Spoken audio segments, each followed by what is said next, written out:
A boy's voice is heard saying that he agrees he has instincts that he can hardly control. The boy tenderly hugs the girl, who tells him that he has misunderstood her.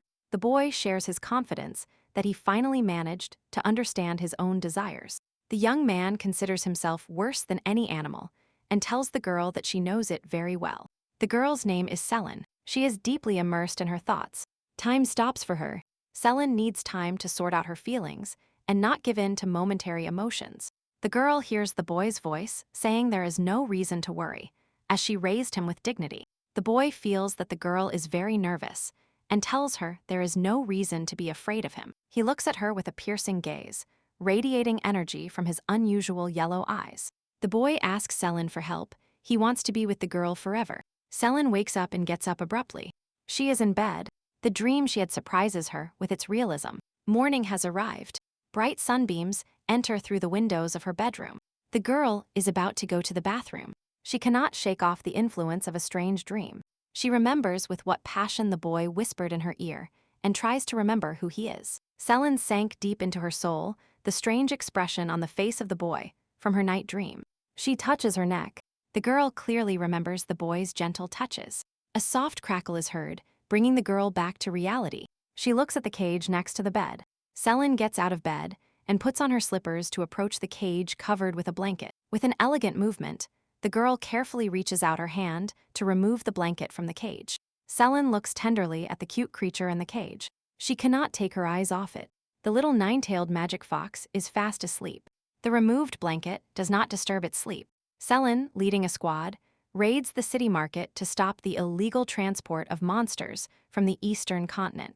The knights, led by Selin, are carrying out a large-scale sweep in search of illegal monsters. Selin looks at the confiscated pet. She doesn't believe such a small and cute animal could be a monster.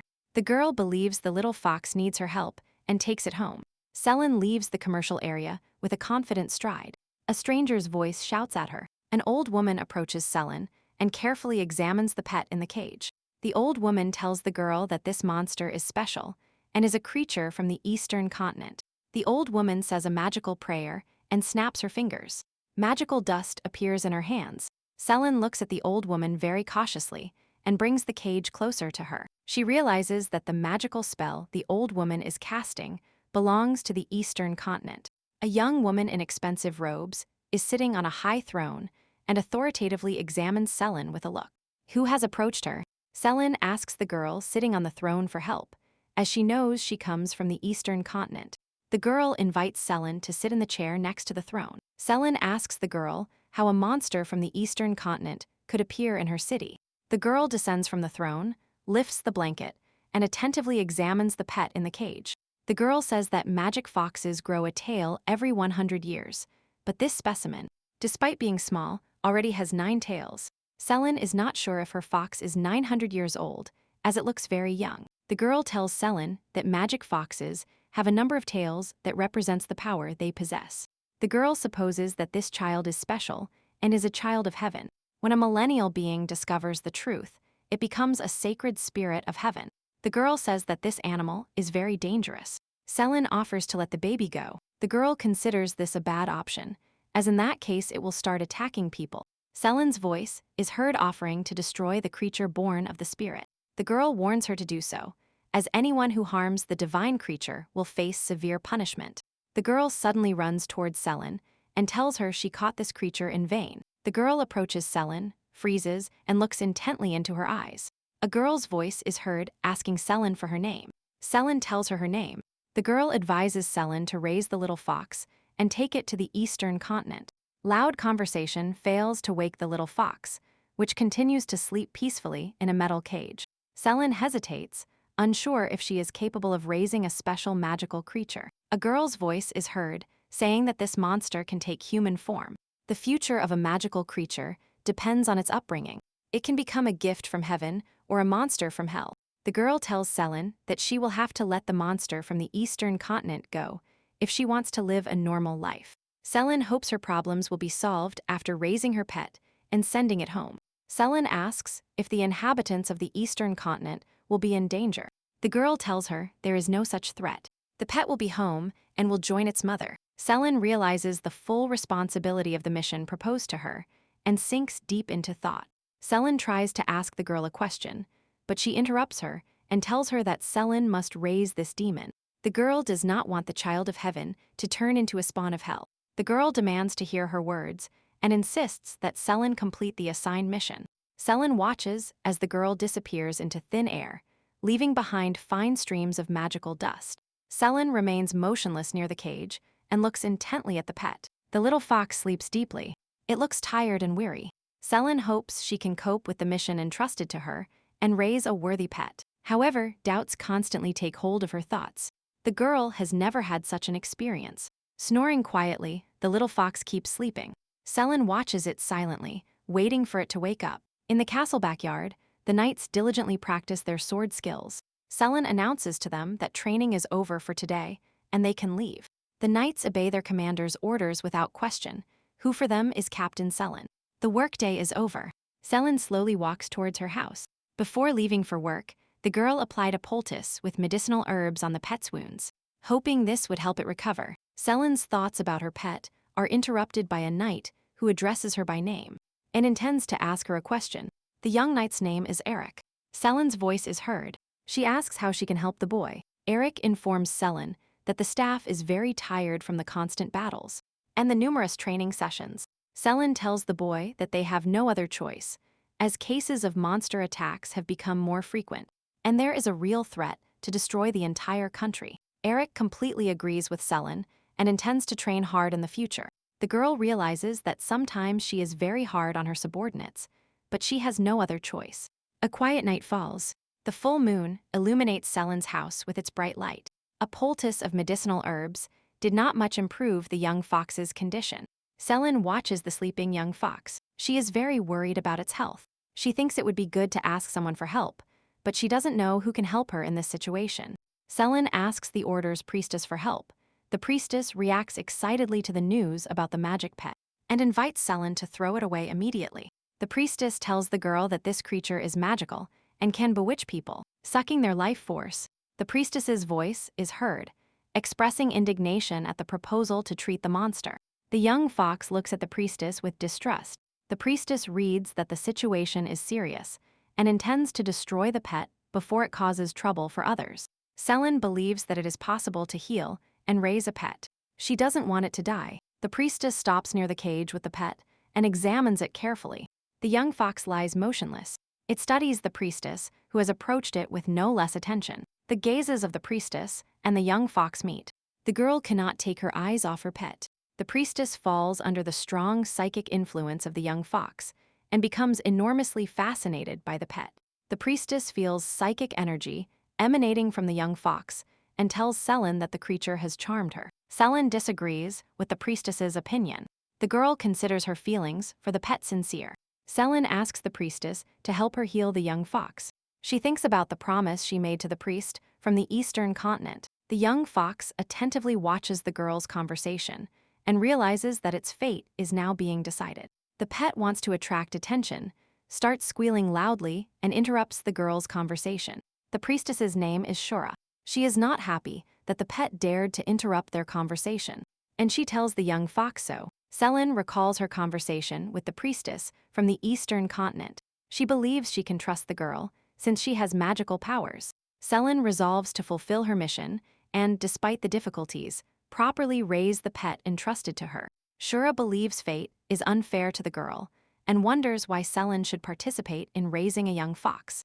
Shura's voice is heard saying that the priestess from the eastern continent, and not Selin, should participate in raising the pet.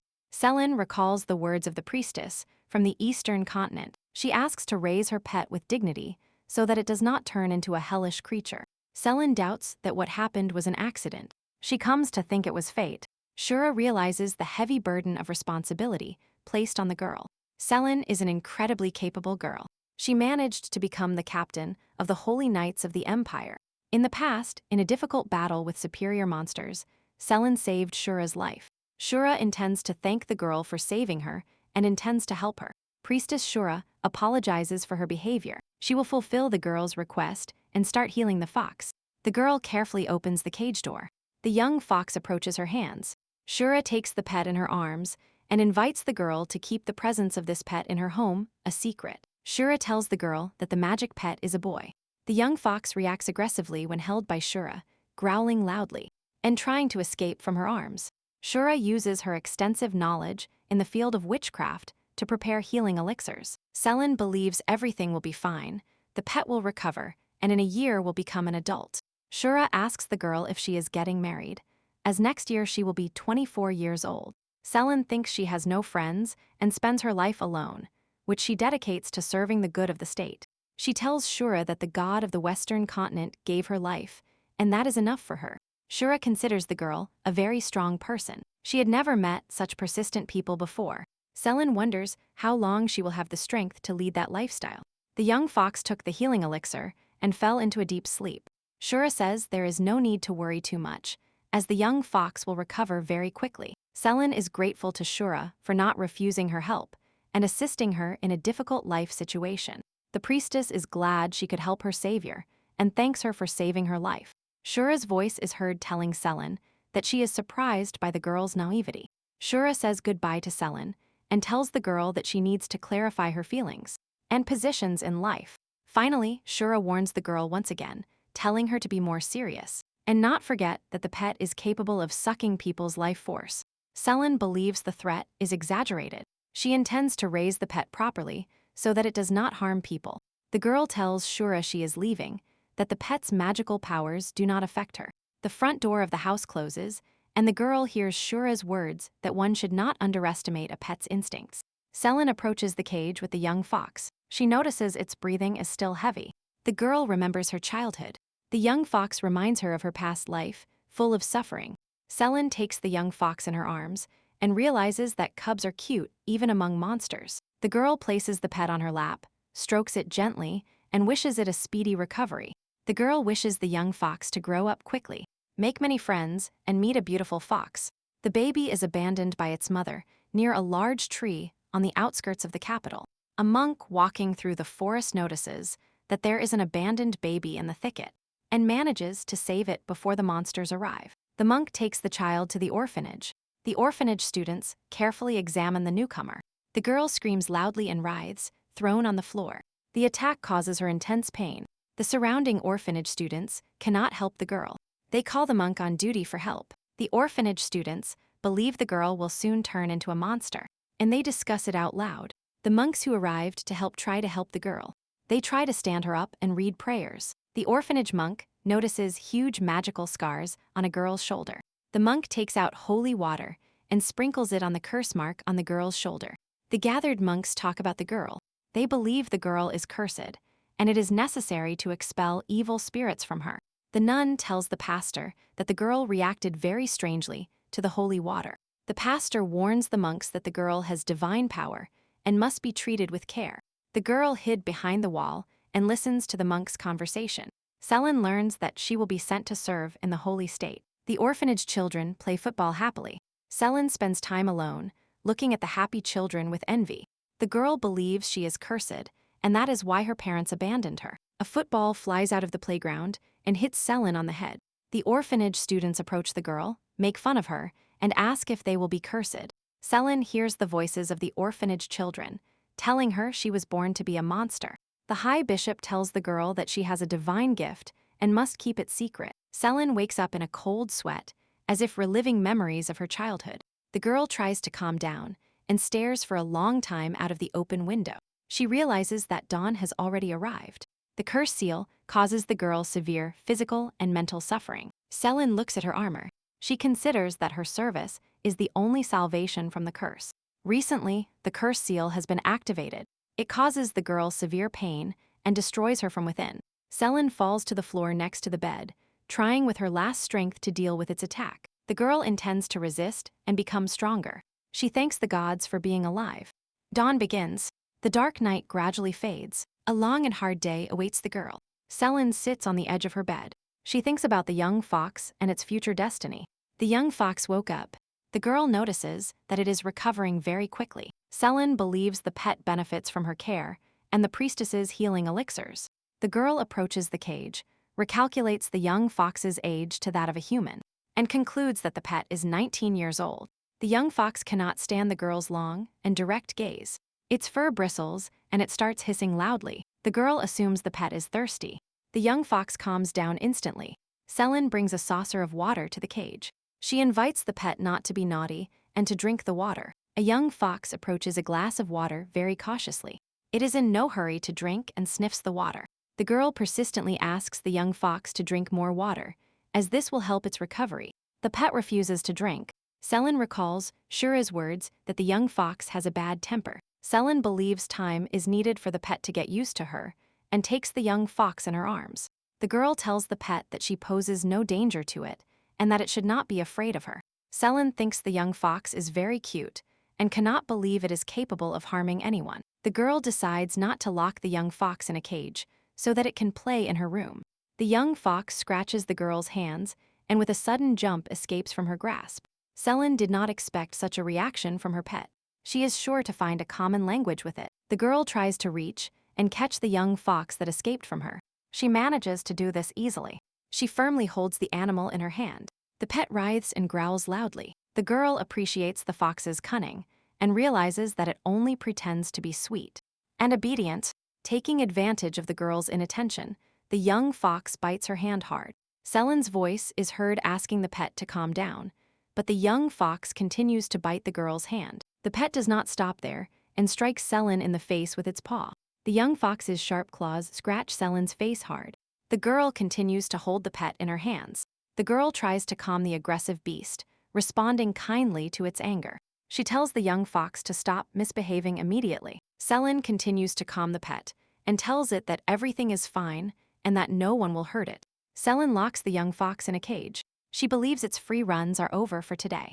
The girl tells the pet that if it behaves well and doesn't escape, she will give it another chance tomorrow. The young fox looks intently at Selin.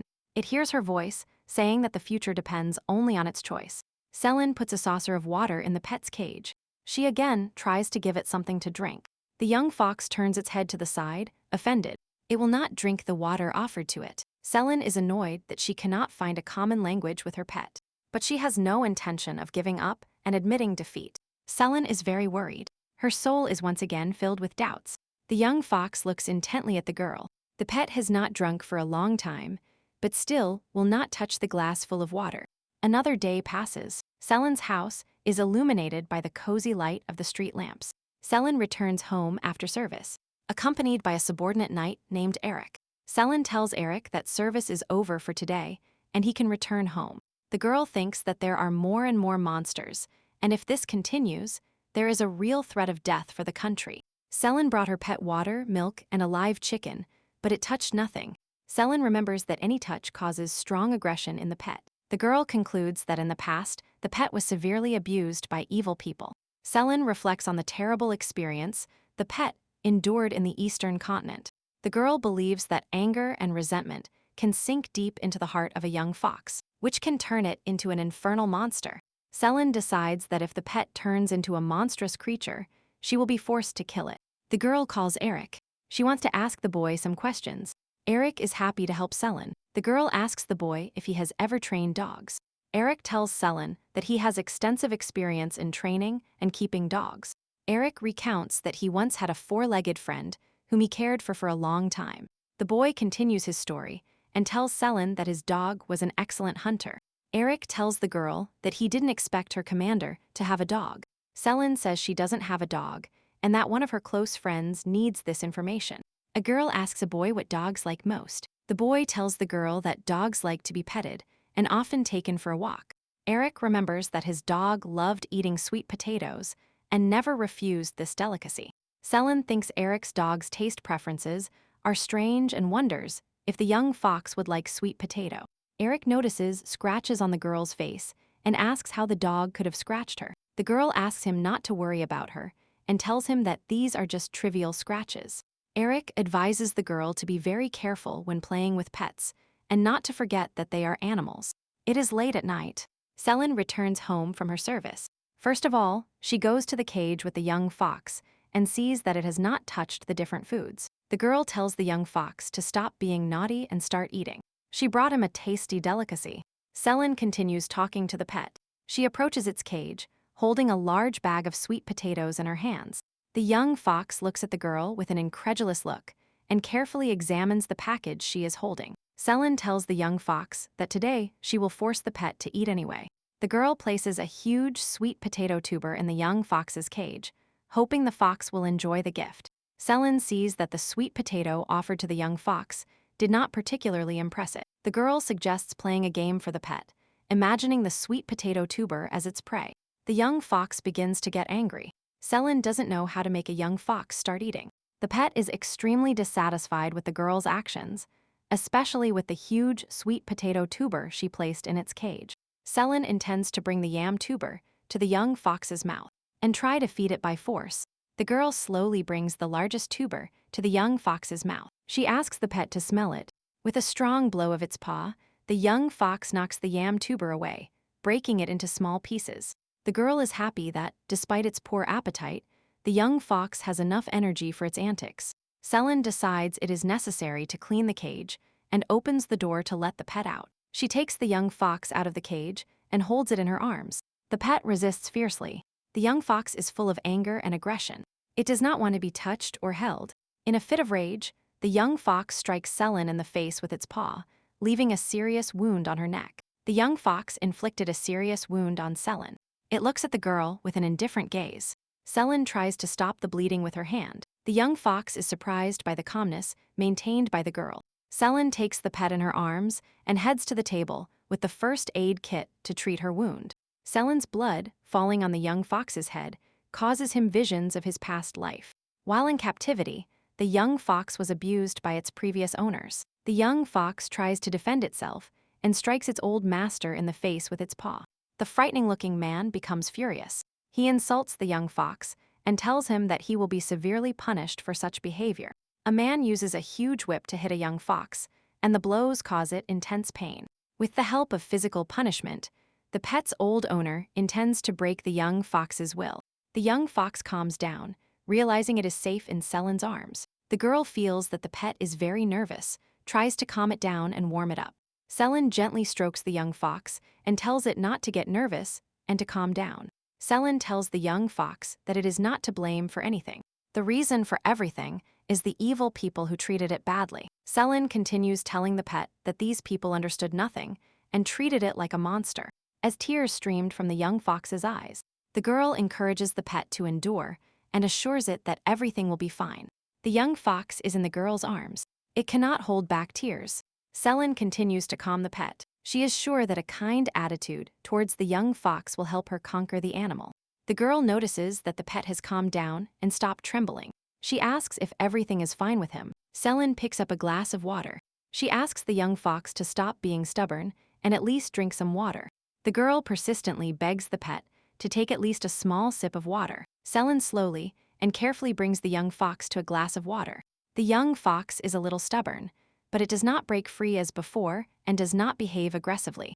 The pet begins to eagerly drink the water offered to it, and a girl's voice is heard praising him. Selin is incredibly happy to have finally managed to persuade her pet not to be stubborn and obey her. The girl looks kindly at the young fox and thanks him.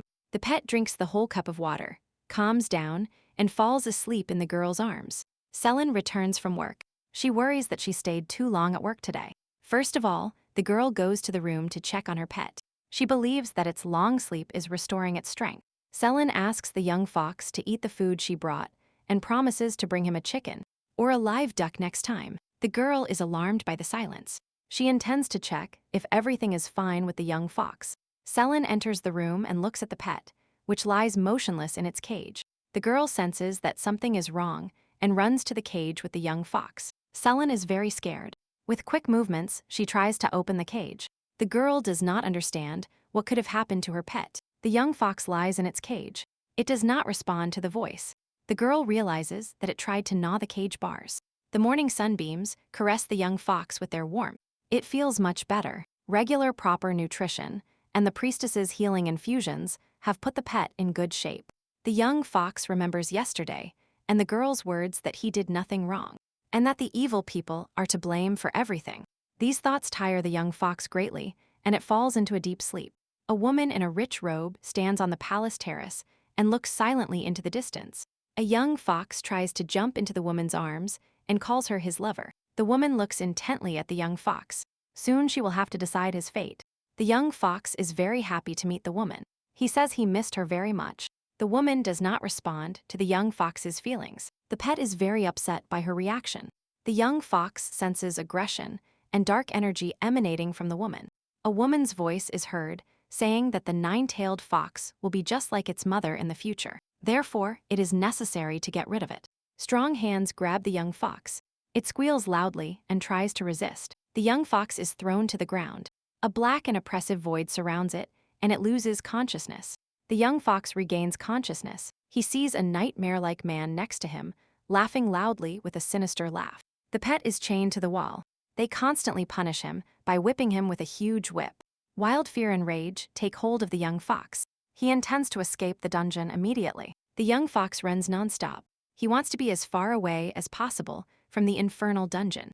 The pet wakes up to the sound of a familiar voice and sees Selin leaning over him.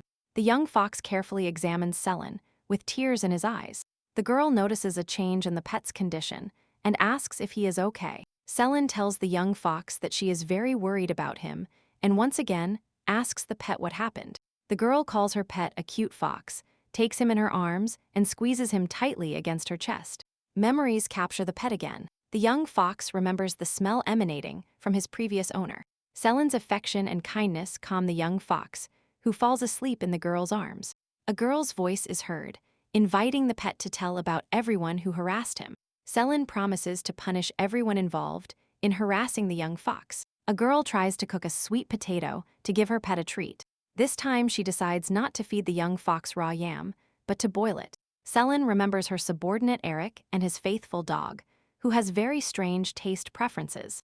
Nearby, in the kitchen, there is a young fox attentively watching the preparation of the sweet potatoes. The girl turns to the young fox and asks if he wants to know what name she has planned for him. Selin tells her pet that this name came to her suddenly. The girl thinks that the name Gyumio is very suitable for the nine-tailed young fox. The pet looks at Selin with surprise. The girl tells the young fox that this name suits him very well, as it reflects his divine nature. Gyumijo's previous owner is playing with a nine-tailed fox on the shore of a beautiful lake.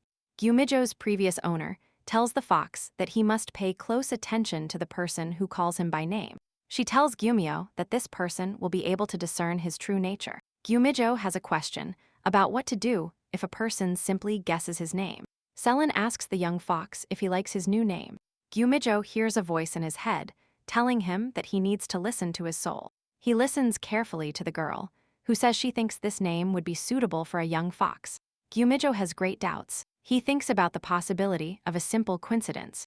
On the dining table, there is a large festive bowl full of boiled sweet potatoes. Gyumijo thinks Selin is a very strange girl, but he is grateful for her kindness and responsiveness. Gyumijo recalls his first encounter with Selin and wonders why, among all the monsters, she chose him. The nine-tailed fox is amazed by the fact that Selin, being an ordinary knight and common, discovered his unique abilities, different from other supernatural beings. Selin breaks off a small piece of boiled yam and blows on it to cool it down. She begins to give Gyumijo some boiled sweet potato, carefully placing a small piece in his mouth. Gyumijo is very upset. He doesn't understand where the girl gets so much patience and kindness from. Slowly, Gyumijo chews a piece of boiled sweet potato. He enjoys the unusual sweetish taste of the tuber. Gyumijo appreciates the boiled sweet potato. He cannot contain himself and greedily lunges for the food. Selin is very worried about the young fox. She watches kindly as Gyumijo eats the yam. Selin continues to watch Gyumijo eat. The girl did not expect the nine-tailed fox to like boiled sweet potato. Selin doesn't understand why Gyumijo is so adorable. She can endlessly look into his golden eyes and his beautiful tails. The girl is overwhelmed by feelings. She cannot resist kissing such a charming pet. Selin tells the nine-tailed young fox that she will now call him Gyumijo. She lifts Gyumijo above her head and looks into his beautiful golden eyes. The girl is filled with warm and tender feelings, hugs the pet to her chest, and whispers kind words to him. Gyumijo is trying to understand her feelings, but he does not comprehend the nature of these feelings. Selin walks down the long castle corridor, rejoicing that the young fox has begun to respond to his new name. The girl is happy that Gyumijo has started eating regularly, but his behavior has become more aggressive.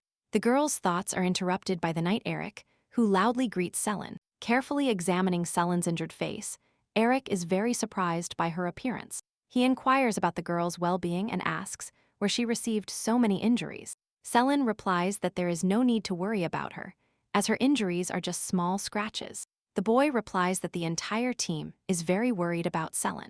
Lately, they have been worried about both her appearance and her mood. Knight Eric suggests that she seek medical help immediately at a military field hospital. Selin replies that the injuries are minor, and there is no need to cancel training because of them. The voices of the knights are heard, saying that Captain Selin will forgive them. The boys take the girl by the arms and forcibly carry her to the medical infirmary. The subordinate knights tell Captain Selin that they are very worried about her physical condition and psychological. The knights are glad that the girl is not resisting and carry her to the infirmary. Suddenly, one of the accompanying knights stumbles over a stone in his path. The guy starts to fall, but Captain Selin catches him in time, preventing his fall. Captain Selin asks the accompanying knight if he is okay. The knight thanks Selin from the bottom of his heart and tells her that everything is fine with him. A loud knock is heard on the door in the reception room of the medical infirmary. The door opens, and the young knight asks the doctor on duty to attend to his captain. Captain Selin is in the waiting room of the medical infirmary, lost in thought. Shura looks very sad. She is very worried about the girl's condition. Shura demands that Selin confess that the nine-tailed fox is the cause of everything. The priestess is surprised by Selin's behavior and is indignant at how the girl could have allowed something like this to happen. Shura demands that the girl take off her knight armor so that she can heal her wounds. The priestess wonders why the girl didn't seek help sooner. Selin asks Shura to stop being angry with her. She tells her that her wounds are just minor scratches. Shura gives the girl a package with medicine and a healing ointment and asks Selin to take her medicine regularly. The priestess advises Selin to stop living alone and listen to her companions. Selin thanks the priestess. She considers her a very noble and kind person. Selin admires Shura's confident speech, positive attitude, and faith in people. Shura knows that the wounds were caused by Gyumijo. She asks Selin to find a way to counteract this. Selin admits that Gyumijo has become more aggressive lately, but she knows what to do about it. Captain Selin intends to focus on teaching Gyumijo good manners. Shura approaches the girl and persistently demands that she get rid of the young fox as quickly as possible. A pet store employee greets a customer as she enters and asks how she can help. The pet store saleswoman is very surprised. She doesn't understand what a holy knight could be doing in her establishment. Selin carefully examines the numerous products located on the shelves. The saleswoman tries to help her choose and asks what she is looking for. Selin tells the girl that she needs shampoo for small pets. The saleswoman asks what kind of animal her small pet belongs to. The saleswoman offers a rose-scented shampoo, very popular among aristocrats. Selin thinks the shampoo smell is very expressive. She is not sure if Gyumijo will like this smell. The girl remembers that the nine-tailed fox is very sensitive to smells. A smell he dislikes can make him very angry. The pet store saleswoman offers a detergent that smells of nothing and does an excellent job of removing dirt. Selin tells the girl that she will take this shampoo. Her gaze stops at the distant display case. Selin buys a large quantity of different toys for her young fox. The store clerk believes the girl loves her pet very much. The girl is happy about Selin's large order and offers her a gift. Selin thanks the girl for the quality service and wishes her a great day. Captain Selin was delighted to communicate with the pet store salesperson. She believes the girl has a kind soul. Selin arrives home, puts numerous purchases on the table, and calls Gyumijo. The nine-tailed young fox does not respond to the girl. Selin goes to look for him. The girl approaches his room and carefully tries to open the door. Gyumio has settled on the girl's bed. Selin slowly approached the young fox. The girl asks Gyumijo if he behaved well in her absence. Selin looks closely at Gyumio. She realizes that the pet was restless in her absence. A girl examines the scorched paws of a nine-tailed young fox. Selin asks Gyumijo to stop trying to escape the house. She warns him about the presence of a protective force barrier. A protective barrier reliably guards the house, but the pet still tried to escape. Gyumijo directs all his aggression towards the girl and bites her hand hard. Selin carefully examines Gyumijo's paws. The girl finds no serious injuries. The pet only slightly scorched its fur. Gyumijo is surprised by the girl's persistence. After numerous bites, Selin does not change her attitude towards her pet. The nine-tailed young fox has calmed down. Selin is worried about the pet's sudden mood swings. Gyumijo realizes that after the girl started calling him by name, unknown feelings invade him. Selin does not understand why Gyumijo insists on pushing her away. The nine-tailed young fox does not want to hurt the girl anymore. He calms down and sits in Selin's arms. Selin hugs the pet close to her. She sincerely thanks Gyumijo. The young fox finds the girl's behavior extremely strange. Selin decides to cheer up Gyumijo with many toys. She hands one to the young fox and tells him it's a gift for him. Gyumijo cautiously approaches the toy and cautiously sniffs the unknown object. A moment later, the nine-tailed young fox lunges at the toy and begins to tear it into small pieces. In a matter of minutes, Gyumijo, in a furious fit, completely destroys the girl's gift. Selin looks at her pet tenderly. She thinks she should have bought a stronger toy. The girl takes a bottle of shampoo out of the package and tells Gyumijo that this is the most important gift. Gyumijo looks at Selin with an incredulous look. He doesn't understand what the girl is doing. Selin asks Gyumijo to calm down and tells him it's time for water treatments. Gyumijo growls angrily at the girl. He is not at all happy about bathing together in the bathroom. Gyumijo is very dissatisfied with the water treatments. Playing with a duck cannot change his mood. Selin begins to wash her pet. Gyumijo growls. He tries to break free and jump out of the bathroom. Selin says you have to wash yourself, otherwise you might get sick. Gyumijo breaks free from the girl's hands and jumps out of the bathroom. Selin tells Gyumijo to come back to the bathroom and wash off the shampoo. Gyumijo is very angry with the girl. He is not going back into the bathroom and tries to run away. Gyumijo cannot hold his balance on his paws. He slips on the floor and hits a cabinet in the corner. Selin watches fearfully as the cabinet begins to sway and fall onto Gyumijo. A nine-tailed young fox curls up and watches as a huge wardrobe falls on top of him. Selin manages to run to Gyumijo and holds a large, heavy cabinet with her body. The wardrobe hit the girl on the shoulder, where the cursed seal is located. Selin feels intense pain. The nine-tailed young fox complains pitifully. The girl tells him that she is completely fine. Selin lifts the heavy cabinet and puts it back in place. She asks Gyumijo if he was scared. The nine-tailed young fox watches intently as the girl lifts a heavy wardrobe. Selin picks up the pet and tells him he needs to go to the bathroom and wash off the shampoo. A girl's voice is heard. She asks the young fox to be a good boy. The water procedures are completed. Gyumijo trembles violently, intending to warm the pet. The girl wraps him in a warm blanket. Selin realizes that Gyumijo is trembling not from the cold, but from recent stress. The girl intends to calm her pet with delicious treats and asks Gyumijo if he wants to eat. Selin realizes that she received a severe bruise on her left leg due to the falling cabinet. Gyumijo hears a voice in his head, telling him to be attentive to the person who calls him by his name. The girl massages the bruise on her leg and thinks about the future fate of the young fox. Selin, limping, approaches the pet. She tells him she brought him food. Selin asks Gyumijo not to be naughty and to try the delicious horse jerky she brought him. The young fox jumps off the sofa with a sudden movement and runs towards the girl. Gyumijo goes to help the girl. He licks the wound the girl received when the cabinet fell. The young fox decides to thank the girl for her affection and special attitude towards him. Selin does not understand the young fox's intentions. She looks at him suspiciously. The girl takes the fox in her arms, lifts him in front of her, and tells him that under no circumstances should he eat people. Gyumijo had no intention of hurting the girl. He is very surprised by her reaction. Selin understands that the pet is very hungry after bathing. The girl asks Gyumijo to wait for her in the room. She will bring him something to eat. The girl brings a large cage to the room, takes off her coat, and tells the pet that trying to eat a person is a bad idea. A huge live rooster jumps out of the cage, makes loud noises, and starts moving quickly around the room. Gyumijo is slightly annoyed that the girl misunderstood him. He didn't want to hurt her, much less try to eat her. A mysterious girl stands by a large window and looks thoughtfully into the distance. She senses a strong magical vibration coming from the sacred nine-tailed fox. The girl believes that Selin is capable of raising a pet that will become a sacred creature in the future. Approaching a large mirror, she carefully examines her reflection and is surprised that Selin managed to live to 23 years. She finds it difficult to watch Selin fight for survival. She believes that the captain of the knights is doomed to death. The girl continues to stand near the mirror. She extends her open palm. Magical dust appears on the girl's palm, gradually enveloping the mirror in front of her. She can observe what is currently happening in the house of captain of the knights Selin. The mysterious girl appreciates Selen's determination to survive and knows the reason why Selen became a knight. Looking at Selen's face, her heart aches for the cruel fate of the captain of the knights. Gyumijo begins to sense, from a distance, the magical manipulations carried out by a mysterious girl. The mirror in front of the mysterious girl begins to be covered with small cracks.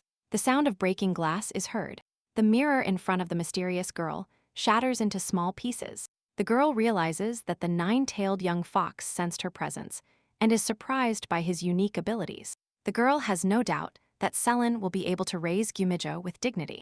A mysterious girl intends to destroy the sacred nine-tailed fox if he poses a danger to her in the future. She feels that every day Gyumijo is getting stronger, and his magic is becoming more powerful. A mysterious girl tries to penetrate Selen's mind to plant the seed of suicide in her. Selen is dressed in an expensive funeral dress, and there are many beautiful lilies around her. The mysterious girl believes that Selen has very little time left on this beautiful planet. Selen is in a huge library, carefully studying ancient magical treatises. The girl learns that nine-tailed foxes have the ability to take human form from the age of 10. And at 20, they become adults. Gyumijo is 19 years old, but he has never taken human form since living in Selen's house. Selen tries to understand why Gyumijo never took human form. Magical nine-tailed foxes choose a single partner for life. Selen hopes that in the future, Gyumijo will choose a reliable partner with whom he will live the rest of his life. The girl is surprised by the characteristics of magical foxes, as most magical creatures are not monogamous. Selen continues to study with great interest the magical treatise dedicated to magical nine-tailed foxes. Universal sadness fills the surrounding space. Gyumijo sits alone on top of a huge mountain. The girl does not find the answer in the book to the question of what magical nine-tailed foxes do if their partners die. Selen wishes that Gyumijo finds a strong and healthy partner, and also that they live long and have many beautiful children. Selen's voice is heard, saying that the pet must not allow evil monsters to harm him. Selen calls Gyumijo to read him an excerpt from a magical treatise. The girl reads her pet an excerpt from the book, stating that his species chooses its only partner for life. Selen tells Gyumijo that he will grow up very soon. His instincts will take over, and he will find his only fox. Selen gently strokes her pet and tells him to choose his partner carefully. The girl hopes that Gyumijo finds a very good and worthy fox. The nine-tailed young fox thanks Selen for her care and kind attitude. Selen tells Gyumijo that his independent adult life will begin soon and asks him to promise to visit her in the future. The girl tells the pet that she will always be ready to help him in difficult life situations. A loud bang is heard, the entrance doors open, and Shura bursts into the room. The girls haven't seen each other for a long time. They sit comfortably on soft sofas and converse friendly. Selen thanks Shura for visiting her, for not forgetting her and supporting her in difficult times. Shura asks the girl if she is afraid to let her pet out of its cage. The girl replies that Gyumijo is not aggressive. Shura is interested in the pet's condition and suggests locking him in a cage at night. Selen is very worried because Gyumijo has not yet begun to turn into a human. Shura demands that the girl let her guard down, since the pet is a sexually mature male. Gyumijo is annoyed by Shura's presence. Selen tells the pet that it's time to eat. Selen will bring the large chicken to the pet's room, as he likes to eat alone. Gyumijo immobilizes the chicken and begins to absorb its life energy. The nine-tailed young fox realizes that he has little spiritual strength and cannot grow quickly. Gyumijo is very upset by this fact, as he wants to become an adult as soon as possible. The young fox senses dark energy and pain coming from Selen's room. He quietly approaches her room and looks inside. Selen experiences intense pain during the attack. The curse seal is slowly destroying the girl. During moments of strong attacks, the girl tries to be alone and locks herself in her room. Gyumijo is very worried about Selen. He sincerely wants to help the girl, but doesn't know how to do it. Gyumijo believes he needs to grow up as quickly as possible to be able to help Selen. The boy gently hugs the girl, becoming her support and protection in difficult life situations. Shura remembers that she left medicinal herbs intended for Selen at the hospital, and that if they are not used today, they will spoil. Selen asks Shura to stay with her as a guest, while she goes to the hospital to get medicinal herbs. Shura is very nervous about being left alone at home with Gyumijo. The nine-tailed fox looks at Shura and thinks that if he absorbs her spirit, he will become bigger and stronger. The loud sound of heeled boots is heard. Selin moves quickly in the direction of the hospital. Shura feels guilty about leaving the medicinal herbs at the hospital. Shura looks closely at Gyumijo. The girl seems to suspect the behavior of the nine-tailed fox. Gyumijo begins to use his magical abilities and his charm technique. Shura falls under Gyumijo's magical influence. She does not realize how she begins to lose her spiritual strength. Gyumio orders the girl to get up from her seat and approach him. Shura approaches the sofa where Gyumijo is sitting. She cannot take her eyes off the nine-tailed fox. Gyumijo completely controls the girl's consciousness and continues to absorb her spiritual energy. Shura thinks that the nine-tailed fox is adorable and cute and understands why Selin kept the pet. The girl cannot resist. She intends to stroke the nine-tailed young fox. Selin returns from the hospital, enters the room, and carefully observes what is happening. Shura cannot take her eyes off Gyumijo. She says kind words to the pet and tries to stroke him. Selin calls Gyumijo by his name. The girl is alarmed by the unusually calm behavior of the nine-tailed fox. Gyumijo stops the magical effect on Shura. The girl experiences severe headaches. Selin tells Shura that it is most likely a migraine attack and offers the girl to rest. Gyumijo sits motionless on the sofa and watches the girls intently. Shura goes home. Selin sees the girl off and closes the front door behind her. Selin remains motionless at the front door. An oppressive silence reigns in the room. Gyumijo thinks that Selin is a sweet and very nice girl. He is afraid of disappointing her. Selin becomes unusually cold. She turns to Gyumijo and says his name. The girl warns the nine-tailed fox that if he harms defenseless people, she will be forced to kill him. Gyumijo is very used to Selin. He does not want the girl to kill him or get rid of him. Selin's voice is heard, explaining that Shura came with good intentions to check Gyumijo's health. Selin requires the nine-tailed fox to carefully consider his behavior so as not to ruin a good relationship. The girl stands in front of Gyumio and observes his response. Selin is convinced that the nine-tailed fox realized everything and made the right decision. Selin asks the nine-tailed fox never again to harm innocent people. Gyumio jumps off the sofa and runs to the girl. Selin takes the pet in her arms. Selin hugs the nine-tailed fox tightly and strokes him gently. Gyumiho decides to fulfill the girl's request and never harm innocent people again. Selin takes off her knight armor and asks Gyumiho to come closer to her. The girl intends to play with the nine-tailed fox. He gladly accepts her offer. Gyumiho tries to catch a toy mouse with skillful movements. The girl watches him play with pleasure. Selin believes that young foxes are very similar in appearance to puppies, and their behavior is similar to that of kittens. The girl brings Gyumijo a huge live chicken and tells him that he needs to eat well to grow up quickly. Selin puts the cage in front of the nine-tailed fox. She hopes Gyumijo has a good appetite after playing. Suddenly, Gyumijo sharply hits the cage with the chicken inside. This greatly annoys the girl. Selin suddenly jumps up. She did not expect such a reaction from the nine-tailed fox. The frightened bird jumps out of the cage and begins to move chaotically around the room. The girl watches Gyumijo laugh at her. She is very upset by his behavior. Selin tells the nine-tailed fox that she worked hard to catch this chicken. The girl is tired of such antics from the nine-tailed fox. She informs him that if he does not change his behavior, he will no longer receive food. Gyumijo takes the girl's statement seriously and walks away proudly. Selin tells the nine-tailed fox that she will not feed him until he apologizes. Selin and Shura walk down a shaded alley in the garden. They converse casually. Selin tells her friend about her complicated relationship with the nine-tailed fox. Shura asks the girl not to worry too much and expects to restore good relations in the near future. Selin speculates that the nine-tailed fox is suffering from prolonged depression. The girl remembers that Gyumijo is completely alone in the house all day. Shura agrees with Selin. She believes that having a forest animal living in a house can have a negative impact on it. Selin is about to expand the protective energy barrier around her house. Shura tells the girl that a much more sacred power will be needed in this case. Selin realizes the danger of using large amounts of energy, but intends to expand the barrier for Gyumijo's sake. Shura asks the girl to carefully monitor her health condition and, if it worsens, to inform her immediately.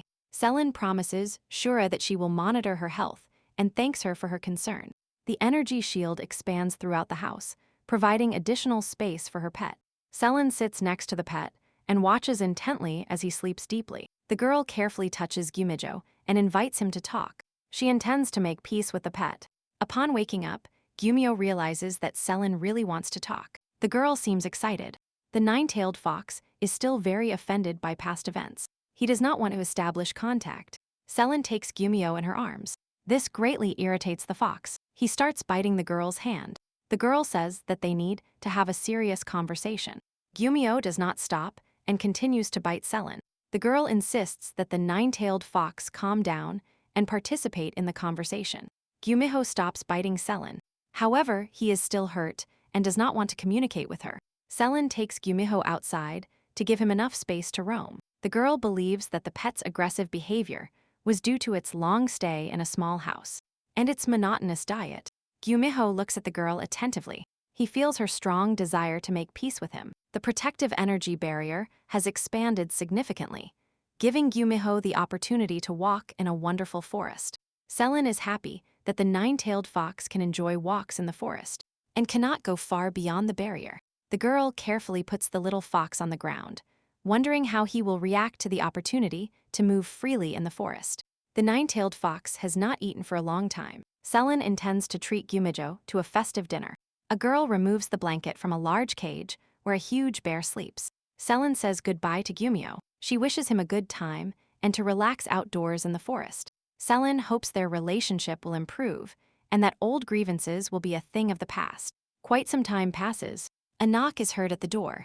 The girl opens the door and is surprised that Gyumyo returned home so quickly. Gyumyo walks past the girl and goes to sleep on her pillow. Selin believes that the reason for the quick return of the nine-tailed fox is that the pet was very tired. The girl is sitting at the table. She is immersed in reading. The book is very interesting to her. Gyumyo returns from his morning walk and tries to sneak into the house unnoticed. Selin looks up from her book and looks closely at the nine-tailed fox. The girl wonders why Gyumyo doesn't walk in the forest and returns home so early. Selin understands that the pet is not interested in walking alone in the forest. She keeps him company. The girl sits on the grass near her house and tells Gyumyo not to be afraid. Since she is near, Gyumyo is satisfied with the girl's presence beside him and cheerfully heads towards the thicket of the forest. Selin believes that walks are good for the nine-tailed fox and once again immerses herself in reading an interesting book. Gyumyo runs to the girl and lies down next to her. Selin thinks that the nine-tailed fox is bored of playing alone. The nine-tailed fox looks at Selin with a grateful look, and peace comes to his soul. Selin understands that Gyumyo prefers to play outside. However, she wonders why he doesn't like to spend too much time there. Gyumyo runs towards the bushes, but does not dare to go deep into the forest. Selin believes that the reason for Gyumyo's unusual behavior is the large amount of time he spends indoors. The girl suggests that the previous owner raised the nine-tailed fox quite poorly. Recalling the first encounter with Gyumyo, Selin realizes that the pet would not let anyone approach him, and even now reacts strongly when touched. She suggests that the nine-tailed fox still cannot turn into a human due to previous mental trauma. Looking up from her thoughts, Selin observes Gyumyo approaching her from the bushes. The nine-tailed fox wants to thank Selin. He believes that his gift will make the girl happy. Selin is happy that Gyumyo has started moving more and is in a good mood. She believes there is no need to rush things too much. Gyumyo will become human when the time comes. The girl feels good when she sees Gyumyo playing and rejoices. A new day begins. The bright morning sun rays enter the windows of Selin's office. The girl suffers another attack. The curse seal not only causes her severe pain, but also drains her spiritual strength. Selin suffers hellish pain. The girl thinks this happened due to the expansion of the protective barrier. The girl considers her fate unfair. She does not understand why she received the curse seal. Selin sees photographs from her childhood, where orphanage children surround her and call her a monster. The girl burns inside. Thoughts of death arise in her head. A loud knock is heard on the door of Selin's office. The girl lets him in. Knight Eric appears on the threshold of her office.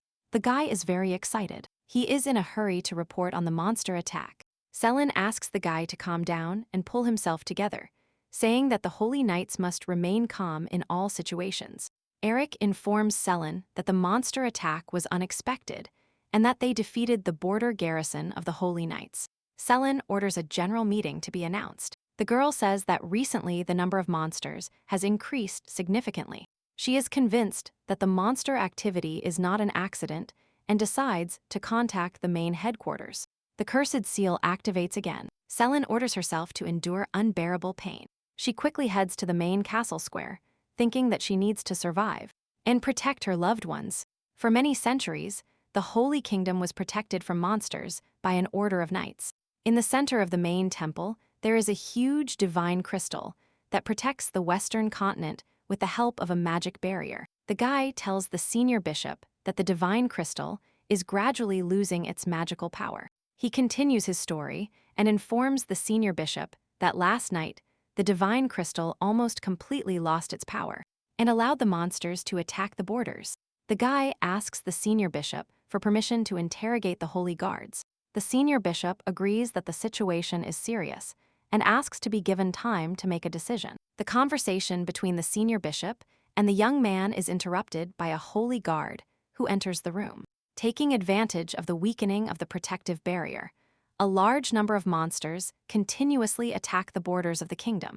Huge hordes of monsters confront border garrisons of holy knights. Captain Selin has dedicated her life to protecting the kingdom from monsters, considering it her destiny. For a long time, the holy knights managed to repel the attacks of the monsters, but recently, their number has increased, and they began to possess enormous magical power. The name of the holy guard is Domingo. He is enraged by the conversation he overheard between the guy and the senior bishop. Domingo is indignant that they are trying to blame him for the current situation. He considers it unfair. The guy addresses Domingo and tells him that he did not understand everything. Domingo demands that the guy shut up immediately and tells him that he will be severely punished for his behavior. Domingo addresses the senior bishop and tells him that he has a question. Domingo asks the senior bishop if he knows the reason why the magic barrier has weakened. The senior bishop affirms that he knows the reason for the weakening of the magic barrier. But the holy guards do not listen to his opinion. Holy Guard Domingo says that the main reason for the weakening of the magic barrier is the presence of traitors within the order. The guy tells Holy Guard Domingo that he is drawing erroneous conclusions. Domingo says that he will not tolerate treacherous plots against the Holy Guardians. Domingo orders the imprisonment of Holy Knight Julius for 1 month. Holy Guard Domingo gave the order, but the guard is in no hurry to execute it. Domingo loudly yells at the guard and demands that the knights immediately fulfill his order. The Holy Guard is stopped by the voice of the senior bishop, who says that the power of the divine crystal must be restored immediately.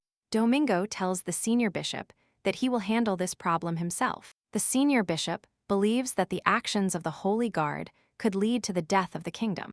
Along a long, dimly lit corridor, the guard leads the captain of the Holy Knights, Julius, inside the dungeon. The knight apologizes to the captain of the Holy Knights. Julius tells the guy not to worry and to follow his order. The goddess of the Western continent has blessed the chosen Holy Knights for many centuries. A person born with the seal of a divine gift brings love, mercy, and justice to the world. The senior bishop walks through the dark and labyrinthine corridors of the central temple. The senior bishop tells his senior novice that he has a secret task for him. The senior bishop orders his novice to immediately and secretly contact the guards. He asks the novice to keep the mission secret and not to fail under any circumstances. The senior bishop hopes that Domingo will not be able to gather all the holy guards around him. The bishop blesses his novice and wishes him success in fulfilling his secret mission. For a long time, the Western continent was protected by holy guards. This made them respected and authoritative people. The senior bishop intends to find the chosen one as soon as possible so that he can save the kingdom. During the raid, Selin mercilessly destroys fierce magical monsters. The girl's attention is drawn by the voice of a child loudly calling for his mother. Selin forces her way through the thicket of the forest to a clearing where she finds a detachment of holy knights. The captain of the Holy Knights, Selin, asks her subordinates what is happening here. The guy tells Selin that he could not reach the monster and saw a lost child in the forest. A small child sits in the middle of a large clearing, cries loudly, and calls for his mother's help. The Holy Knights realize that the magical monster has taken the form of a small child, but none dare to follow the order. Selin approaches the child with a confident step and looks him in the eye. With a slow movement, the girl unsheathes her combat sword. The Holy Knight is not completely sure that the child is a magical monster. The child is trembling. In a low voice, he asks the holy knights to forgive him. The infernal roar of a monster is heard. A large flock of birds, alarmed by the loud noise, flies into the sky. The holy knights are surprised by Captain Selen's determination and cruelty. The child really turned out to be a magical monster. A demonic substance is spreading on the ground, and the calm voice of a child calling for his mother is heard. Selen asks Knight Eric to quickly take care of the corpses of the destroyed monsters. A girl returns home late at night. She tries not to make too much noise, but wakes up the nine-tailed fox. Selen opens the door to the room and apologizes to Gumijo for waking him up. The girl approaches Gumijo and asks how he feels. Selen affectionately strokes the nine-tailed fox and apologizes again for waking him up. The girl likes coming home because Gumijo is waiting for her there. She feels that the fox's charm is affecting her. Selen remembers reading a book that said the nine-tailed fox can bewitch people. In the book, the girl also learned that nine-tailed foxes have the ability to suck the life force out of people. Selen loves stroking the nine-tailed young fox and is fascinated by his tenderness. Something truly scares Gumijo. He jumps far away from Selen into the corner and starts growling loudly. The girl cannot understand the reasons for the nine-tailed fox's strange behavior and asks Gumijo why he is angry. At this moment, the cursed seal activates, causing intense pain in the girl. Selen, with great effort, manages to cope with the attack. She asks Gumijo if he wants a snack. The girl goes to the kitchen. She thinks that lately she spends too little time with Gumijo. The nine-tailed fox runs to Selen, who is in the kitchen, and feels affection for the girl. Selen is glad that the pet has calmed down and invites Gumijo to eat a delicious dried chicken. The nine-tailed fox, happily, eats the delicacy offered to him. Selen wants to ask Gumijo a question. The nine-tailed fox stops eating and looks at the girl attentively. Selen asks Gumijo if he can transform into a human and if he has done so before. The girl remembers a book that says nine-tailed foxes can take human form at the age of 10. Selen's voice is heard. She says that Gumijo is already 19 years old and still does not take human form. The girl understands that such questions make Gumijo uncomfortable. Selen apologizes to the nine-tailed fox and tells him she only wanted to check if he had any health problems. The girl asks Gumijo to immediately inform her if any health problems arise. Selen takes Gumijo to the bedroom and tells him it is late and time to sleep. Knight Eric bursts into Captain Selen's office, trying to catch his breath, and says he has an urgent message. Eric informs that a holy guard has arrived at her castle and intends to meet with Selen immediately. The girl asks Knight Eric to calm down. She believes there is no cause for concern. Selen wonders why the holy guard visited them without warning. Eric is very nervous because the holy guard has arrived at the castle for an unscheduled inspection. The girl asks Knight Eric if the holy guard asked any questions. Eric answers the girl. He tells her that the holy guard did not ask for anything special, only expressed a desire to meet Captain Selen. Holy Guardian Mortis has many honorary awards and is a respected person in the kingdom. Mortis sits on a sofa in a large reception hall. He invites Selen to sit down. He has some questions he wants to ask the girl. Holy Guardian Mortis apologizes to Selen for the unexpected visit. The girl attentively watches the guard, who is drinking tea. She doesn't understand the reason for his visit. Mortis tells the girl that he is here on a secret mission and hands Selen a small box. The Holy Guardian opens the lid of the box. The girl looks closely at the contents. Inside the box is a phoenix feather, used to find a chosen one with special spiritual powers. Mortis tells Selen that she urgently needs to start looking for her chosen one. Selen tells the Holy Guard that monster attacks have become more frequent lately, and that she practically has no free time to complete a new task. Mortis tells the girl that he knows about the situation at the border, but that she will have to complete the task, since this is the order from the Holy Guards. The Holy Guard tells the girl that she must immediately find the man with the scar on his shoulder. Mortis continues instructing Selen, informing her that the chosen person must have the scar from birth. Selen tries to hide her excitement. She touches her hand, where there is a curse seal. Selen wonders why she was chosen by the Holy Guards to carry out the mission. Mortis looks at the girl attentively. He says that the box has magical powers and protects against phoenix energy.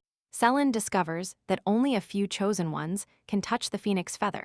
Ordinary people who touch the feather will be destroyed by the magical energy. Holy Guardian Mortis hopes that the search for the chosen one will not take long.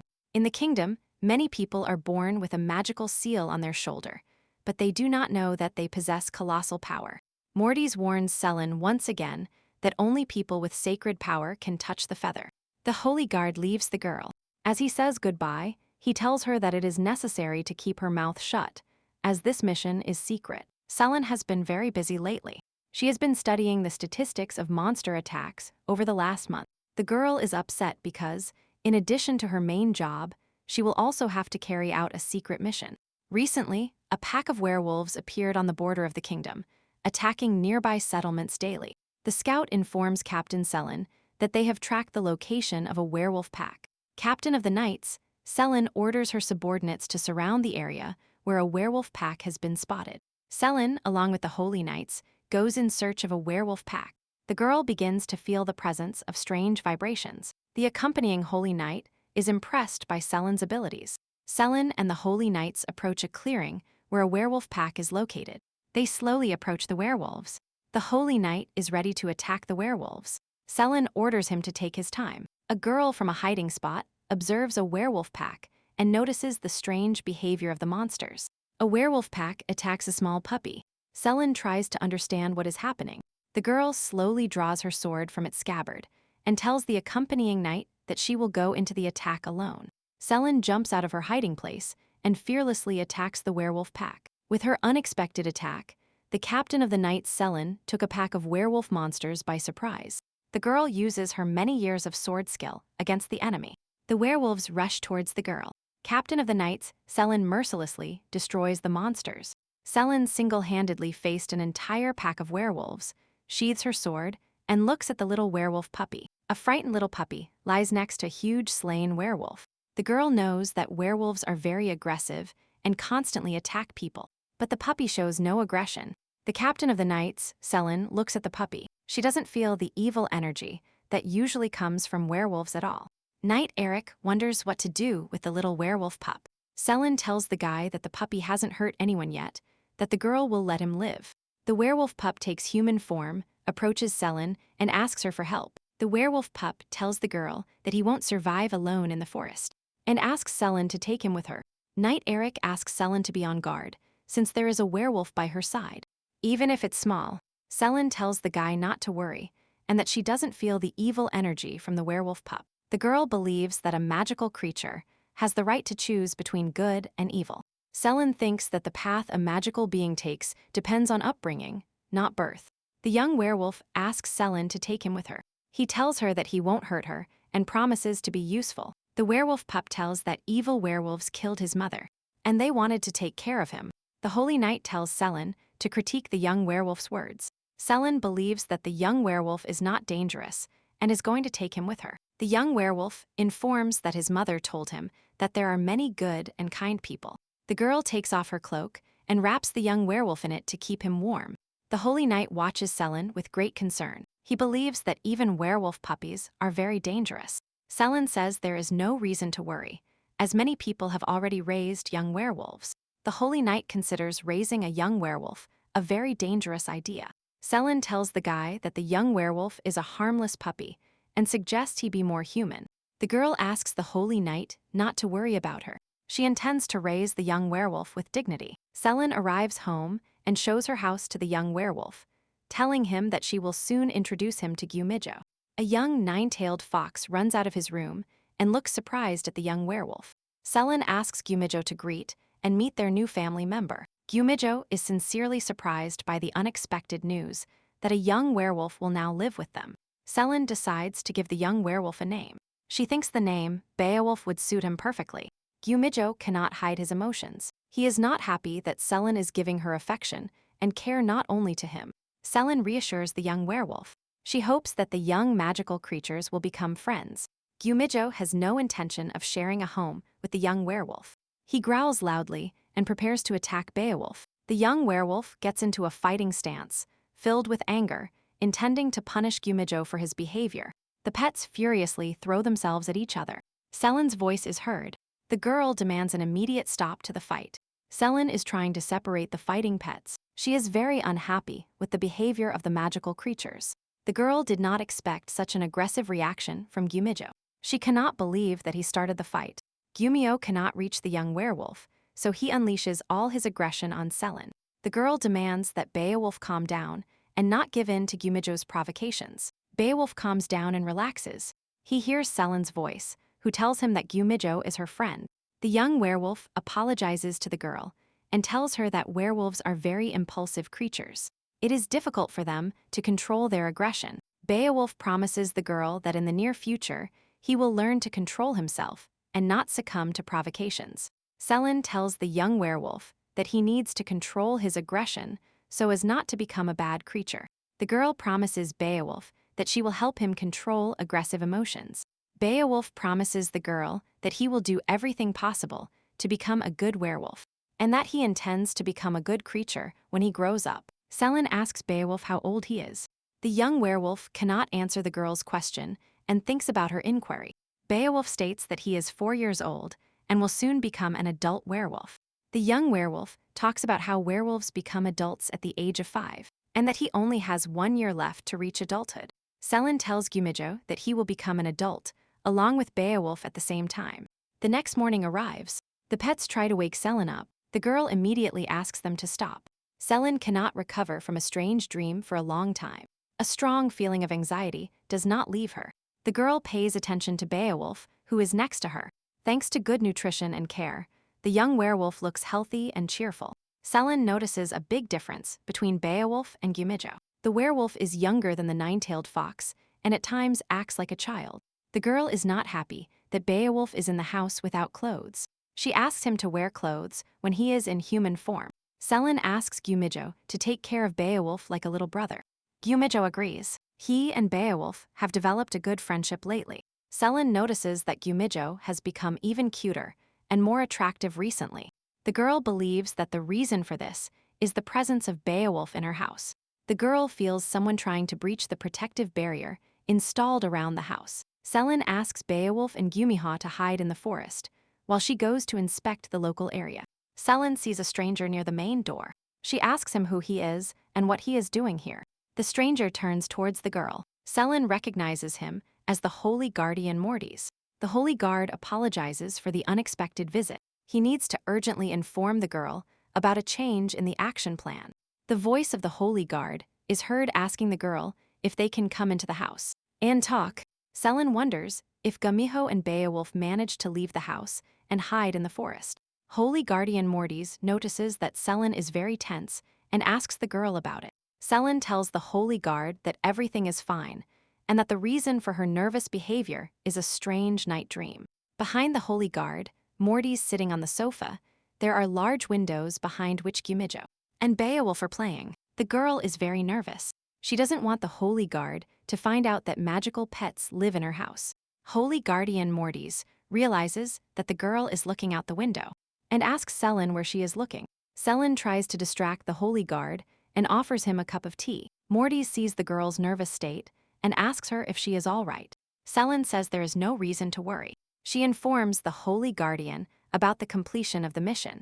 Mortis asks the girl what stage the search for the Chosen One is at. Selin tells Mortis that she intends to search for the Chosen One among the orphans.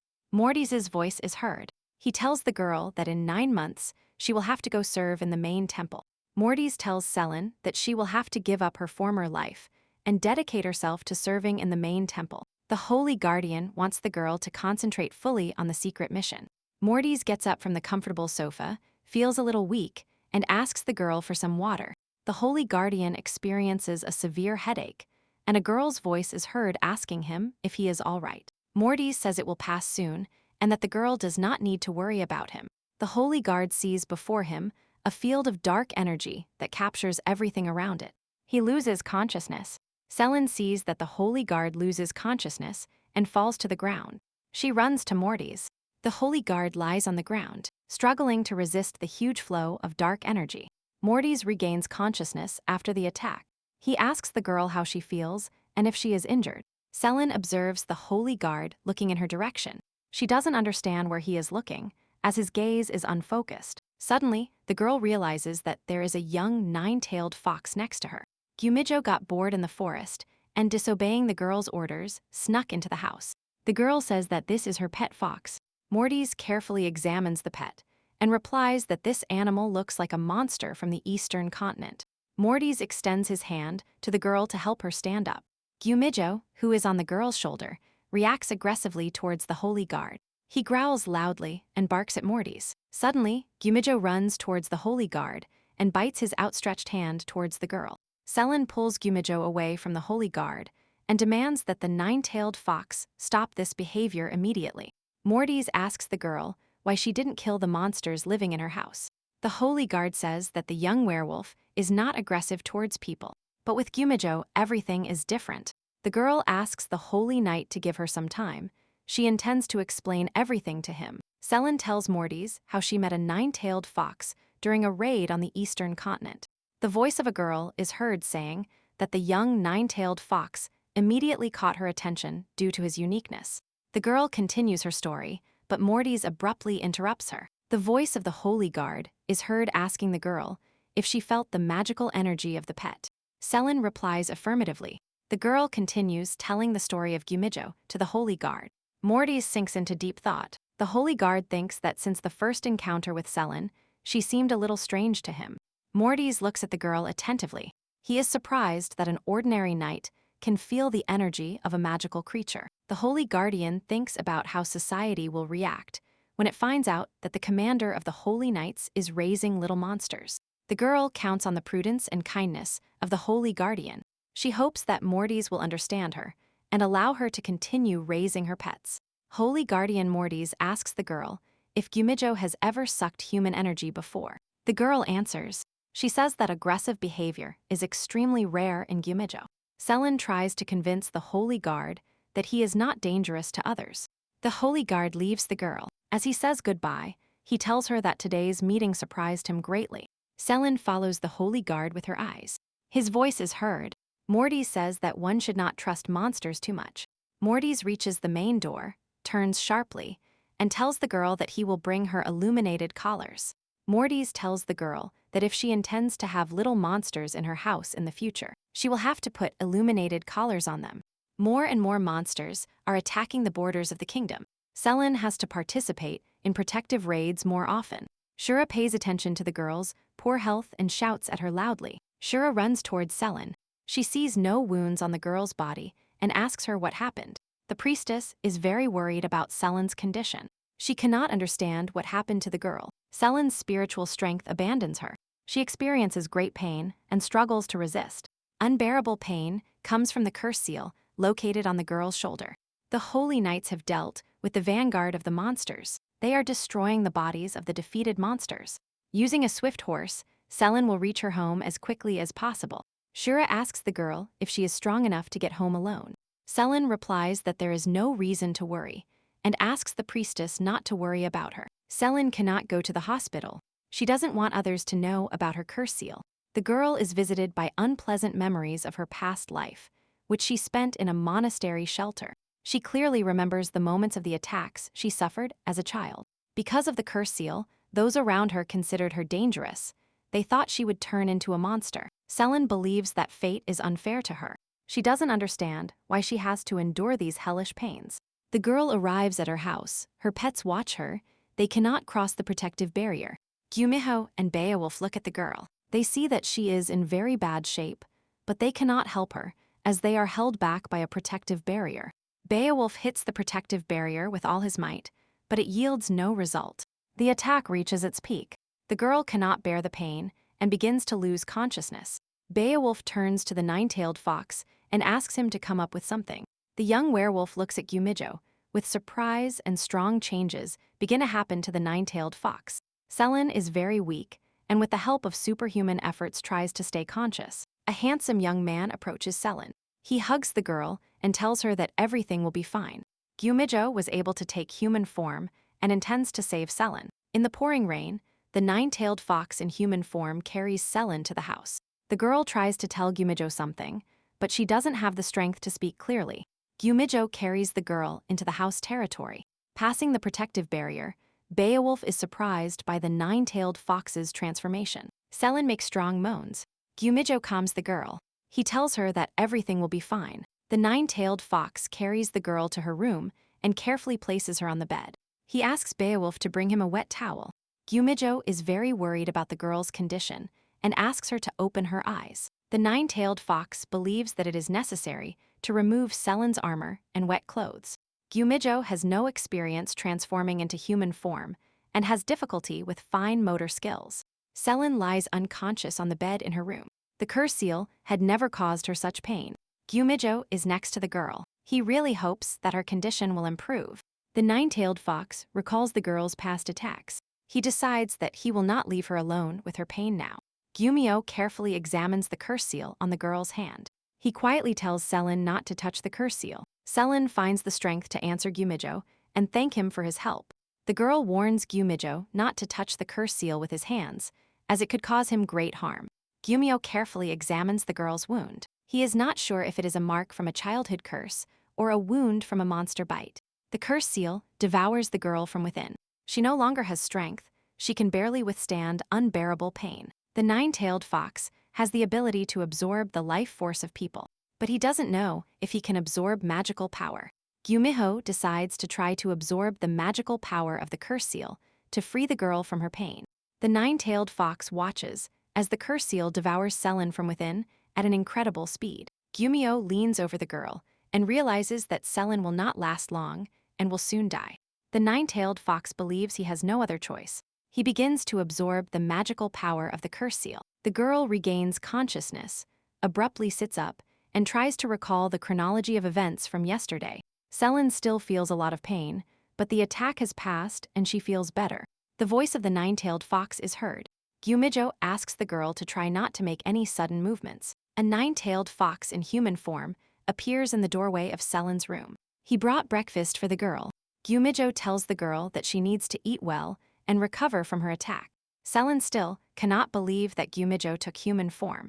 The girl examines Gyumijo's beautiful facial features with great interest. She is fascinated by the magical look in his yellow eyes. Selen realizes that she has fallen under the magical influence of the nine-tailed fox and tries to shake off the influence of the spell. Gyumio persistently demands again that the girl eat the breakfast he brought. Selen is surprised how the little nine-tailed fox could turn into an adult guy. And handsome, Gyumio tells the girl that he loves having a new human form. The girl asks where Beowulf is now and how he feels. Gyumijo informs the girl that everything is fine with Beowulf. The young werewolf sat next to the girl all night and is now resting. The nine-tailed fox persistently offers food to the girl, but she refuses and says she will eat later. Selen holds her stomach and says she doesn't feel well. Gyumijo tells the girl that the discomfort in her stomach should pass soon. The nine-tailed fox informs the girl that a part of his magical power is now present in her. Selen is surprised by such news and asks Gyumio how this could have happened. The voice of the nine-tailed fox is heard, saying that last night the girl swallowed a fox bead. Gyumijo tells the girl that this had to be done so that Selen would stay alive. The girl asks to take the fox bead. Gyumijo replies that this cannot be done, because in that case Selen will die. Selen says that she is still very sick, experiencing severe discomfort. Gyumio asks the girl not to keep everything to herself and to tell him more about her pain. Selen says that the severe pain in the area of the curse seal has passed, but she is experiencing nausea and severe pain in the abdomen. Despite feeling unwell and having suffered an attack, Selen started her work. Shura is alarmed by the girl's appearance and wants to ask her a question. The priestess tells the girl that she has been watching her for a long time and that she suspects Selen is pregnant. Selen asks Shura not to talk such nonsense. She asks her how it is possible that such thoughts come to her. Shura tells the girl that she is constantly weak and constantly vomiting. The priestess says that she warned the girl and is not happy that Selen never listens to her advice. Selen claims that these are just the priestess's fantasies and asks Shura not to aggravate the situation. Shura continues to insist that the cause of all problems is the nine-tailed fox. Shura's voice is heard, telling the girl that the nine-tailed fox took advantage of Selen's temporary weakness. The girl, unable to contain her emotions, literally closes Shura's mouth. Selen asks the priestess to be careful in her statements and not to have such conversations in public. Selen is worried that the holy knight Eric, who is in the room with them, might overhear their conversation. Knight Eric breaks from his thoughts and attentively observes the strange behavior of the girls. With his appearance, the guy makes it clear to the girls that he is aware of the situation and overheard their conversation well. Eric tells the girls that he has pending matters and needs to leave urgently. The guy walks quickly to the door, despite the girls' requests to stay. Selin cannot get rid of gloomy thoughts. Lately, she has been facing many problems. Shura tells the girl that pregnancy is not so bad. The priestess admits that she can advise little in this situation, since she has never been pregnant. Selin demands that Shura stop talking immediately. She once again comes to the conclusion that all this is the priestess's fantasy, and believes that the cause of the pain is poor nutrition. Selin and Shura walk along the long gallery of the castle. The priestess asks the girl if Gumijo has shown his true colors. Selin remembers how the nine-tailed fox took human form, but does not answer the priestess's question. Selin feels warmth for Gumijo and is grateful for his care and help. Selin's thoughts are interrupted by Shura's loud voice, who continues to interrogate the girl. Shura advises her to say goodbye to the nine-tailed fox when he grows up. The priestess asks Selin if she talked about this with the nine-tailed fox. Selin believes that it is not yet time to have such a conversation with Gumijo, and informs the priestess about it. Shura demands that the girl immediately talk to the nine-tailed fox and inform him about the imminent separation. Selin doesn't want to follow the rules. She believes that there is nothing wrong with dating Gumijo after he grows up. The priestess continues to insist that it is necessary to return the nine-tailed fox to the eastern continent as soon as possible. Selin silently listens to Shura, thinking that perhaps Gumijo will want to stay with her. Shura says that from the beginning, it was necessary to inform the nine-tailed fox that he would leave Selin when he grew up. Selin thinks that Gumijo has become very attached to her lately. Shura falls silent for a moment and sinks into thought, realizing that Selin is having difficulty making a decision. The priestess believes that the problem is not that the nine-tailed fox has become attached to the girl. Shura is convinced that Gumijo is gradually implementing his insidious plan, which she cannot yet unravel. The priestess believes that the adult nine-tailed fox is a mysterious creature and dangerous. Shura tells Selin that Gumijo's homeland is the eastern continent, and that he will be happy to return there. The priestess asks the girl to listen to her advice and make the right decision. Shura says goodbye to Selin and invites her to stop by the hospital later to pick up her medicine. Selin returns home with heavy thoughts. She cannot make a final decision. The girl is worried about Gumijo because she is not sure if he will be happy in the eastern continent. Selin recalls the cute face of the nine-tailed fox and doesn't know how to break the news of the breakup to Gumijo. Approaching her house, Selin's attention is drawn to an incomprehensible object located not far from the entrance. The girl approaches and sees a small travel chest in front of her. Selin doesn't understand who could leave such a thing at her door. She opens the chest to familiarize herself with the contents. Inside the travel chest, the girl finds a letter which she begins to read with interest. In a letter addressed to her, Holy Guardian Morty's orders that illuminated collars be immediately placed on her magical pets. An intense crimson sunset illuminates the house of the captain of the Holy Knight Selin. The girl calls Gumijo and Beowulf, thinking about how to persuade the pets to wear collars. The magical pets run towards the girl. They are in a good mood and cheerful. Selin asks Gumijo if he can take human form to help her. The girl takes the nine-tailed fox in her arms and realizes that the transition to human form poses some difficulty for the pet. The girl understands that Gumijo's transformation is greatly influenced by the ability to absorb human life energy. Selin has fun with her magical pets, bathing them in a large tub.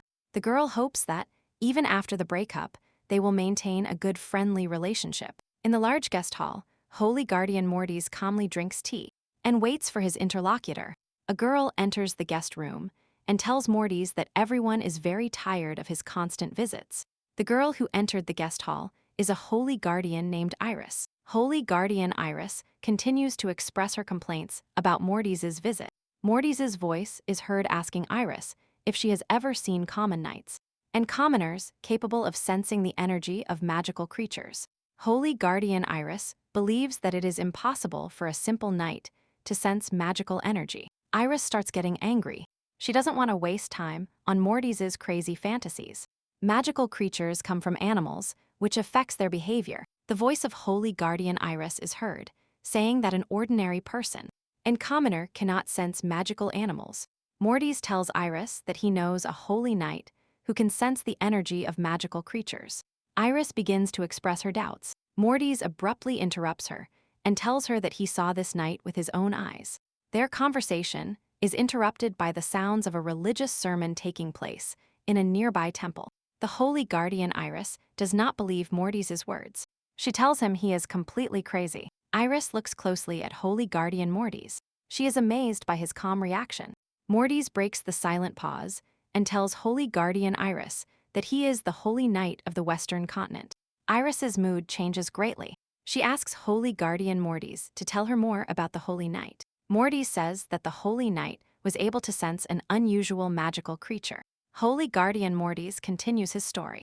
He informs Iris about the existence of the divine nine-tailed fox. Iris is very surprised by Morty's story. She asks the holy guard if there is a magical scar on the holy knight's body. The holy guard's voice is heard.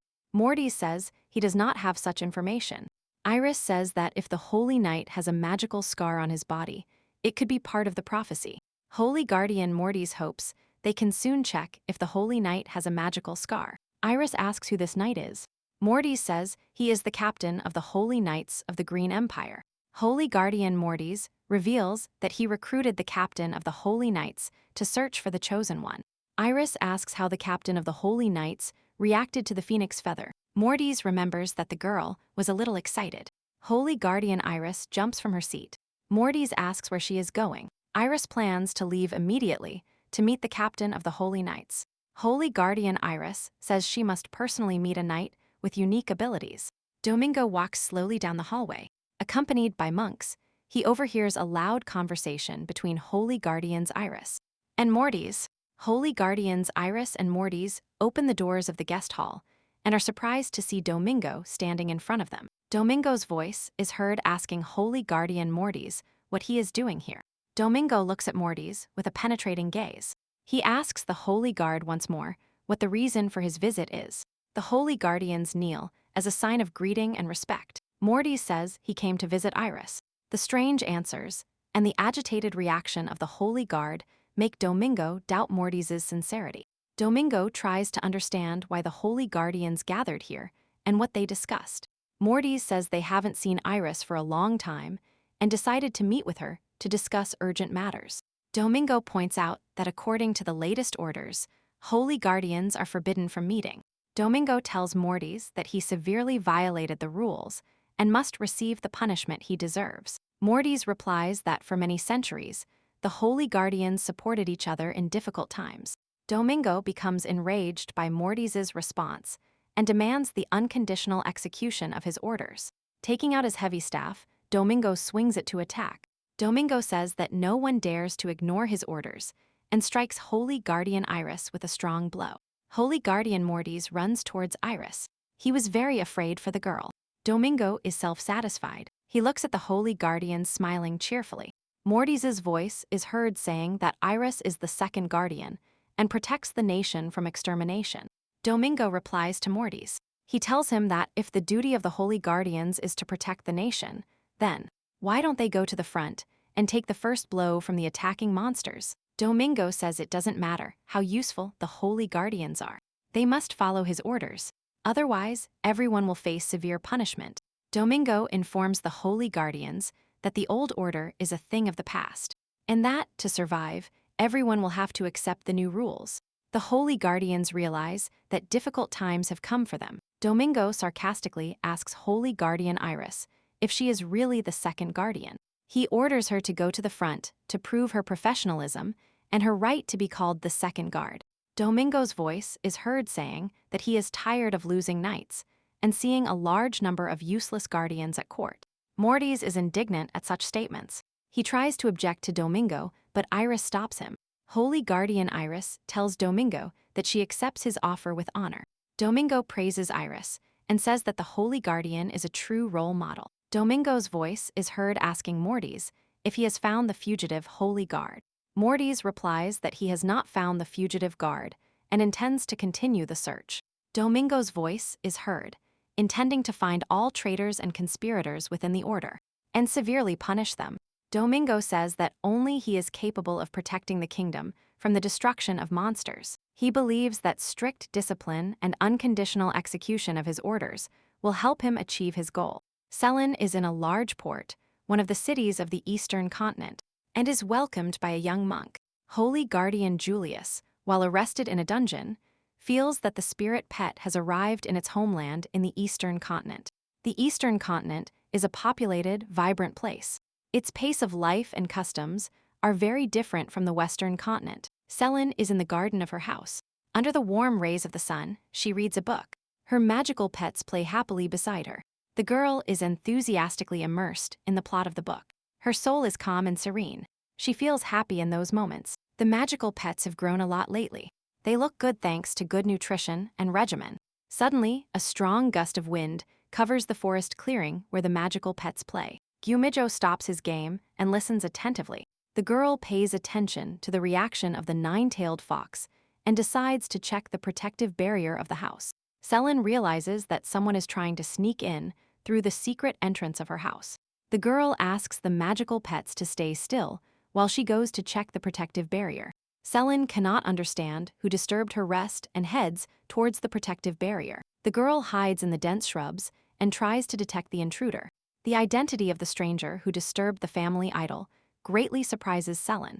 Holy guardian Iris sits in a comfortable armchair and drinks strong, hot tea. Selin is surprised by the distinguished guest's visit. She wonders why the Holy Guard did not announce her arrival in advance.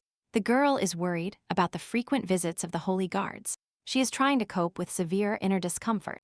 Holy guardian Iris thanks Selin for the warm welcome and the respect shown. She apologizes for the sudden visit.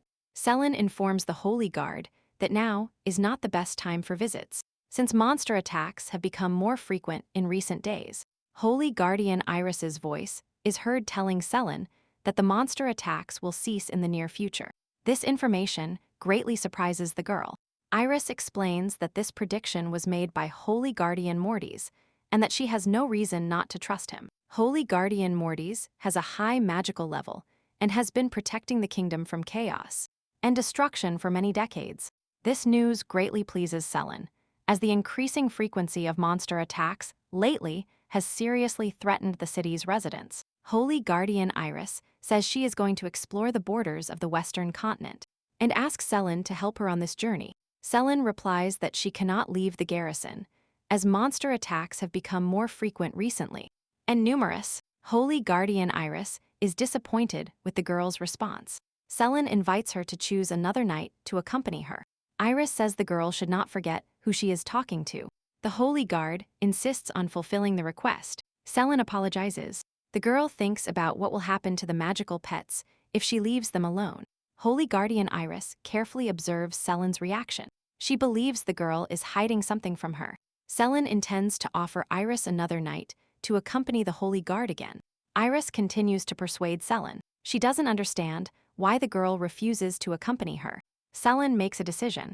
She will not leave her pets because of the Holy Guard's requests. The girl is forced to refuse the Holy Guard. She gets up from the table and wishes Iris a good day. Holy Guardian Iris stops the girl and asks permission to stay with her for a few days. Iris says it will not cause the girl much inconvenience and that communication with her will benefit Selin. The girl tells Holy Guardian Iris that her home is not safe, as her city is attacked by monsters very often. Iris's voice is heard. She informs that in the near future, her home will be the safest place. Iris tells Selin that she feels very comfortable with the girl. Holy Guardian Iris tells the girl that Mortis told her about the magical pets living in Selin's house. The girl realizes that there is no point in hiding the presence of her magical pets now. She decides to introduce them to Iris. Selin looks closely into the eyes of Holy Guardian Iris.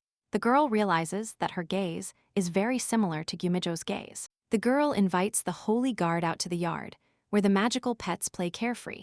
Iris is very surprised that Selin senses magical energy emanating from magical pets.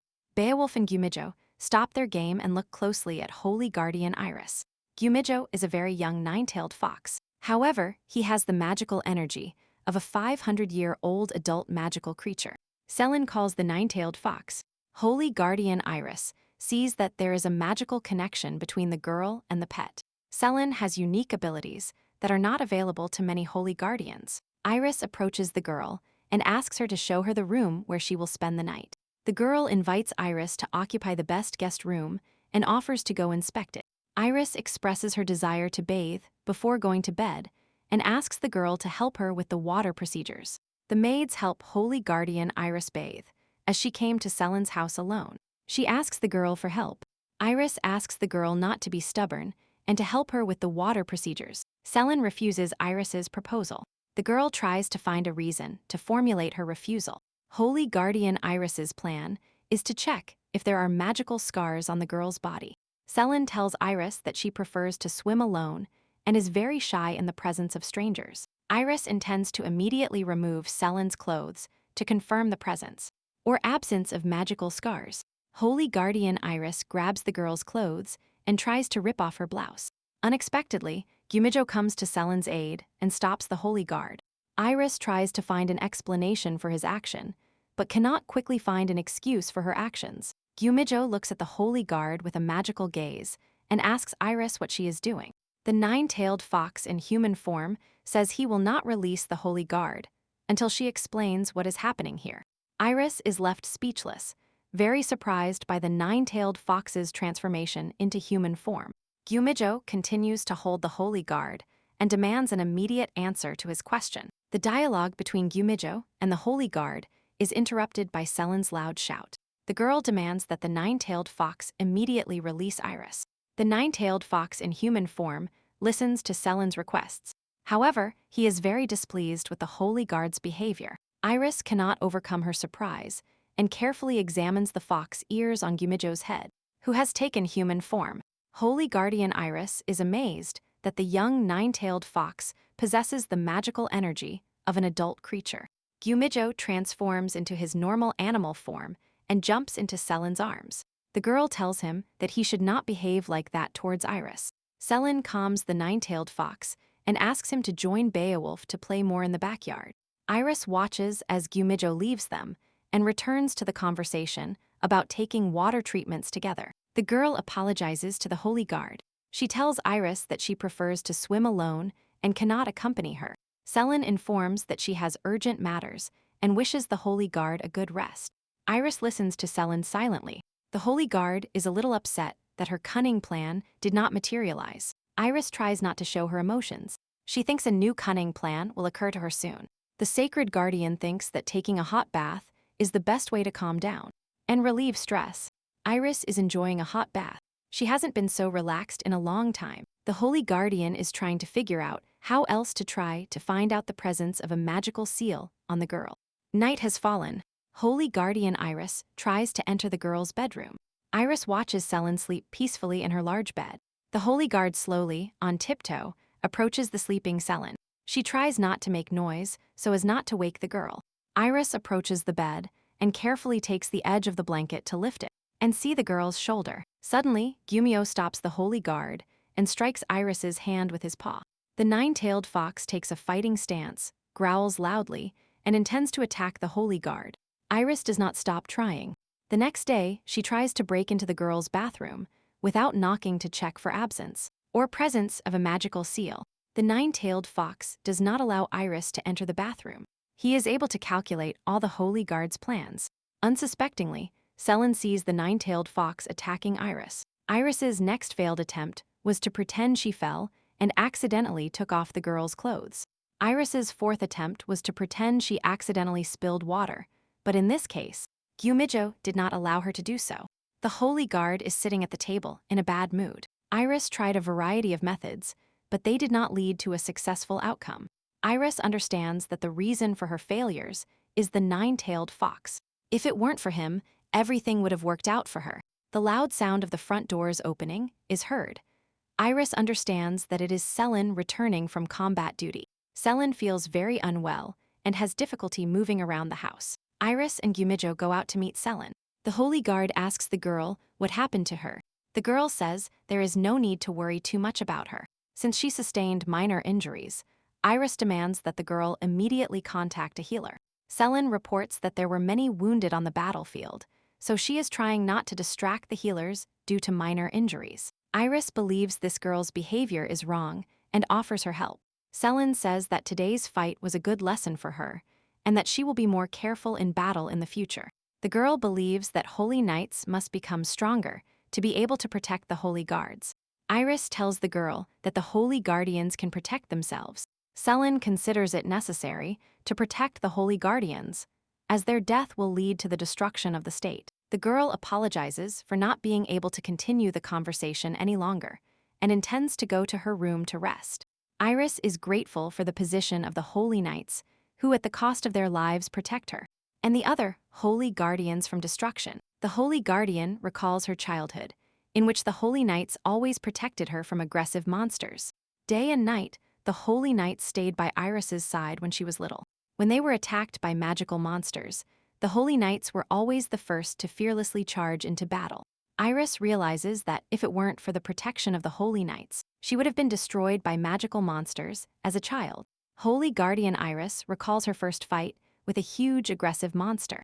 Iris remembers how terrifying it was to face a magical monster for the first time in her first fight. Little Iris finds herself in a deserted hallway, and a voice is heard asking her if she was injured in the battle. Domingo tells young Iris that with time she will be able to endure the pain and become the best holy guardian. Beowulf is in human form. He reports that Selin feels very unwell and asks Iris for help. Selin cannot stand up and collapses exhausted on the floor. Holy Guardian Iris runs into the room and sees Selin lying on the floor. Iris asks the young werewolf what happened to the girl and why her condition has worsened. Selin constantly clings to her shoulder. Iris concludes that the girl has a serious shoulder wound. The Holy Guard says that it is necessary to remove the armor and asks Beowulf to help her with this. Selin asks not to remove her armor. Iris demands that the girl be quiet and remain still. Holy Guardian Iris says it is urgent to treat the wound to avoid complications.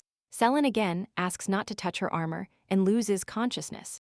Iris carefully removes Selin's armor and tells the girl not to worry about anything. Removing the shoulder guard of Selin's battle armor reveals a cursed seal located on her shoulder. The magical pets look closely at Selin. Holy Guardian Iris was very surprised. She did not expect to see the cursed seal on the girl. The cursed seal located on Selin's shoulder releases a huge amount of monstrous energy. Iris frantically begins searching her pockets for a bottle of holy water to sprinkle on the cursed seal. After some time, the Holy Guard finds a bottle of holy water and begins to perform a magical ritual. The holy water causes Selin severe pain. The girl starts screaming loudly. Iris asks the girl to endure the pain and continues pouring holy water on the cursed seal. The Holy Guard calms the girl. She tells her she needs to have a little patience. The severe pain will soon pass. Selin lies in her bed. Her attack was stopped, but the girl lost a lot of strength. Holy Guardian Iris watches by the girl's bed, constantly watching her and wetting her cursed seal with holy water. Iris takes a magical container that collects the evil energy of the monster emanating from the seal on the girl's shoulder. The Holy Guard is trying to understand how the girl could have the cursed seal. The nine-tailed fox growls loudly and sees Iris collecting the evil energy of the monster in her magical container. Gumijo believes that with her manipulations, Iris is going to harm Selin. He is going to attack the Holy Guard. Iris tries to calm the nine-tailed fox, telling him that she has no intention of harming the girl. Gumiho does not believe the Holy Guard's words, continues to growl loudly, and approaches Iris. The Holy Guard says that she collected evil energy in her container to discover its nature and help the girl. The next morning, Selin wakes up thinking that the Holy Guard now knows about her cursed seal. The girl remembers yesterday's events and her severe attack, which was accompanied by inhuman pain. Selin did not go to the hospital earlier because she did not want others to know about the cursed seal. She tries to recall what Iris told her during her attack yesterday. Selin dreams of leaving everything and running away. The girl wants to start a new life. The girl realizes that she still has no relatives or friends and wonders if she can escape from herself. Selin believes that her whole life has been filled with pain and injustice. Tears run down the girl's face. The girl thinks about what will happen to Gumijo and Beowulf if she gives up everything and runs away. In a high cabinet, there is medicine that Selin forgot to take. The magical pets look closely at the bottles with healing medicines. Gumiho asks Beowulf to get the medicine, as he cannot take human form himself at the moment. The nine-tailed fox asks the young werewolf to hurry. The girl urgently needs to take medicine. The young werewolf hopes that the magical potion will restore Selin's strength and help her heal. The medicine is too high for Beowulf to reach, so he uses a chair to reach it. Gumijo hurries the young werewolf. Beowulf tells him that he has little experience using human objects. Beowulf takes the medicine bottles and asks the nine-tailed fox what he should do next. Gumijo asks the young werewolf to go to the kitchen, pour some water, and take a towel. The magical pets ask Selin to drink the medicine and treat the wound with a magical infusion. The voice of a young werewolf is heard saying that he has made his final decision. Gumijo looks closely at Beowulf. The young werewolf announces that he will now permanently live in human form. Beowulf believes that he will be more useful to those around him in human form and also enjoys speaking in human language. Beowulf cannot hold back tears. He says he doesn't want to lose his family twice. Gumijo likes the young werewolf's choice. He believes that the beast's appearance greatly limits them. The nine-tailed fox carefully examines the sleeping Selin. He considers it his duty to take care of the girl and protect her. The magical pets stood guard all night by Selin's bed. In the morning, they have no strength left and fall asleep. Shura is trying to enter Selin's house. The knight guarding the house tells the priestess that she cannot enter without the commander's permission. Shura states that she is Selin's personal doctor and demands to attend to her immediately. The priestess manages to get past the guard. She intends to see Selin as quickly as possible. The priestess stops abruptly at the threshold and looks around in surprise. The magical pets did their best. They created a terrible mess in Selin's house. The priestess moves carefully around the destroyed room and calls loudly for Selin. Shura stops her movement around the room, attracted by the loud sneeze of an approaching magical pet. The nine-tailed fox runs towards the priestess, showing with his whole appearance that he is happy to see Shura. The voice of a young werewolf is heard. The priestess turns and sees Beowulf, who is approaching her from the next room. Beowulf is very nervous and asks the priestess to help Selin as soon as possible. Shura's nerves cannot take it. She asks what is going on here and loudly calls for Selin. Shura sits down in front of Selin's bed. The priestess is very sad that the girl did not make it to the hospital in time. A priestess's voice can be heard telling Selin that the girl has built huge barriers between herself and the people around her. Shura will take control of Selin's treatment, as the girl's actions have led her to a critical condition. Selin regains consciousness, looks at the priestess, and thanks her for her help. Shura tells Selin that she needs to thank the magical pets, because if they hadn't given her the medicine, the girl would already be dead. The priestess says that practically no poison is left. The curse seal has stopped emitting evil energy. Selin is grateful to everyone around her for saving her. The girl feels very weak. The attack she suffered was one of the most severe in her life. Shura tells Selin that the girl has started to recover and looks much better. Selin asks the priestess how the magical pets are feeling and if everything is fine with them. Shura asks the girl not to worry. She promises to take care of the magical pets and invites her to sleep a little more to regain strength. The magical pets are tired from a nervous and sleepless night. They are resting, sitting in a comfortable armchair. Shura persistently asks the girl not to worry about anything, to close her eyes, and fall into a deep sleep. Selin is very weak. She gathers strength to say something to the priestess, but the girl only has enough strength to call Shura by name. The girl thanks the priestess and tells her that she is the best and kindest person she has ever met in her life. Shura takes the girl's words seriously, sits down in front of the sleeping Selin, and cries. Knight Eric hesitantly approaches the captain of the Holy Knight Selin and hesitates for a long time to start a conversation. Selin notices Knight Eric nearby. The girl observes him closely. She asks Eric what she can do to help him. Eric replies that he has been assigned the task of delivering a package. Eric hands the girl a small package and tells her that inside the package is medicine that the priestess prepared for her. Knight Eric is very shy. He says that in addition to the medicine, the priestess asked him to convey a message. Knight Eric tells Selin that the priestess is sure that the captain of the knight's body is unusually empty inside. Selin decides to urgently take the magical medicine and rest well. Knight Eric says goodbye to the girl and tells her that the entire squad wishes her a speedy recovery. The girl thanks Eric and asks him to convey many thanks to the entire squad of knights, who are very worried about their captain. Selin remembers how many people and magical beings came to her aid during her difficult time. The girl thinks that several days have passed since Holy Guardian Iris found out about the curse seal. She believes that at that moment, a group should have arrived at her house to fight the heretics. Selin thinks that she will be considered a cursed monster and that her life could end soon. The girl does not want to repeat the fate of heretics and dark mages who sow curses. and are burned at huge ritual bonfires. The girl's thoughts are interrupted by a loud voice, addressing her and calling her by name. Selin recognizes this voice. Fear takes hold of the girl. She slowly turns her head. Selin sees a group of holy guardians nearby, recognizes Morty's and Iris, and there is also a holy guardian unknown to the girl in the group. The unknown guard stares intently at Selin, which makes the girl very nervous. Holy guardian Iris runs to Selin, tells her she is happy to see the girl, and hugs her tightly. Iris tells Selin that she has a strange expression on her face and asks the girl if she is all right. Morty's voice is heard. The holy guard says that Iris is plotting something again, using her kindness. Holy guardian Iris replies to Morty's. She tells him that this time, her feelings are sincere. Iris tells Morty's that she and Selin have become very close during the time they spent together. Holy guardian Iris says that they need to change the tone a bit, as Selin might think they are going to kill her.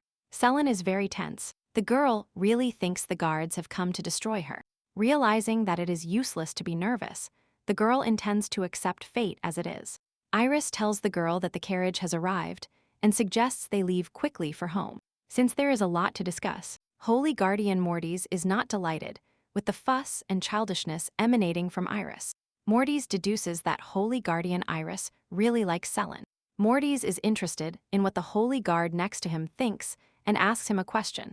The Holy Guard next to Morty's is named Harry and shows complete indifference to what is happening. Harry is Holy Guardian number 5 in the Guardian hierarchy. He despises humans and has broken ties with the Order. Even in his youth, Holy Guardian Harry had no intention of following the rules and obeying orders. Morty's remembers his first meeting with Harry. Even then, Harry expressed his opinion that he was not concerned with the problems of the Order. Holy Guard Morty's tried to reason with the young guard, but all his attempts were in vain. Harry was not going to obey the Order's laws and did not allow anyone to pressure him. Any attempt to persuade and educate him was perceived aggressively. The Holy Guards are in Selin's house. Morty's is surprised by Harry's calm behavior. Morty's is trying to understand the reason for Harry's unusual behavior. It seems very suspicious to him. Holy Guard Morty's deduces that Holy Knight Selin may be the cause. Harry's voice is heard saying he is annoyed by Morty's behavior and stressed by the notes he constantly takes in his notebook. Harry talks about how the sounds of scratching on paper and Morty's stare through his monocle are starting to drive him crazy. The voice of Holy Guard Morty's is heard, who advises Harry to calm down immediately and recover. Harry tells Morty's that he is friendly and has no intention of attacking anyone present. Morty's tells the boy that he is very hostile towards people. Harry asks Holy Guard Morty's a question. The boy is interested in the name of the Holy Knight whose house they are in. Selin and Iris prepare tea for the guests and cheerfully comment on the latest news. A nine-tailed fox appears on the threshold of the guest room, extremely displeased with the presence of strange guests. Harry's attention is captured by the nine-tailed fox, whom he learned about from Holy Guard Morty's stories. Harry takes Gumijo in his arms to see him closer. The nine-tailed fox tries to escape from the Holy Guardian's hands. Morty's is convinced of his version that Harry liked the nine-tailed fox more than Selin. Selin enters the room and immediately realizes that Harry is playing with Gumijo. Holy Guardian Harry feels great love for animals, especially magical pets. Morty's tells Selin that it is time to explain why they came. The kingdom has a chivalric order of the Illuminati, which is directly subordinate to Holy Guardian Domingo. Morty's says that the position of captain of the Illuminati is currently vacant. Until recently, the captain of the Illuminati was Holy Knight Julius. Harry asks Morty's where the former captain of the Illuminati is now. The guy assumes he has escaped. Harry rudely insults Holy Guardian Domingo, to whom the Illuminati order obeys. Morty's reports that the former captain of the Illuminati left the state and promises to tell later. Holy Guard Morty's offers Selin to become the temporary captain of the Order of the Illuminati. The girl refuses. She considers this position too responsible for her. Morty's tries to convince the girl. He tells her that she has achieved excellent results in her service and is capable of leading the order. Selin is not convinced and explains that this position is too difficult for her. Morty's invites her to become captain for a while. He says that without a commander, the knight's order will not be easy. Selin asks why she was chosen among all the candidates. Iris replies that it was her suggestion. Iris informs the girl that they have been watching her closely for a long time. Everyone present knows her ability to instantly recognize and sense the energy of magical creatures. Iris invites the girl to take Beowulf and Gumijo with her, promising to prepare a separate house for them in a new location. Iris's voice is heard, saying that she knows how the girl feels about her magical pets. Holy Guardian Iris tells the girl that Harry treats animals well, that he will not only prepare a home for them, but will also carefully monitor their education. Selin agrees to the proposal, says that she herself will take care of the magical pets, and will only ask Holy Guard Harry for a small favor. Morty is glad that the girl accepted the offer and suggests preparing to move immediately. Knight Eric is incredibly happy that Selin is appointed captain of the Order of the Illuminati. He can barely contain his emotions. Eric tells Selin that he has always believed in her ability to achieve great success in service. Knight Eric recalls his many years of service with Captain Selin, with tears in his eyes. Selin tells Eric that it was a great honor for her to be the commander of the detachment. The girl hopes to stay in touch with her subordinates in the future. Captain Selin's subordinates are near the door and secretly watch the girl. The Holy Knights are very upset that the captain is leaving them.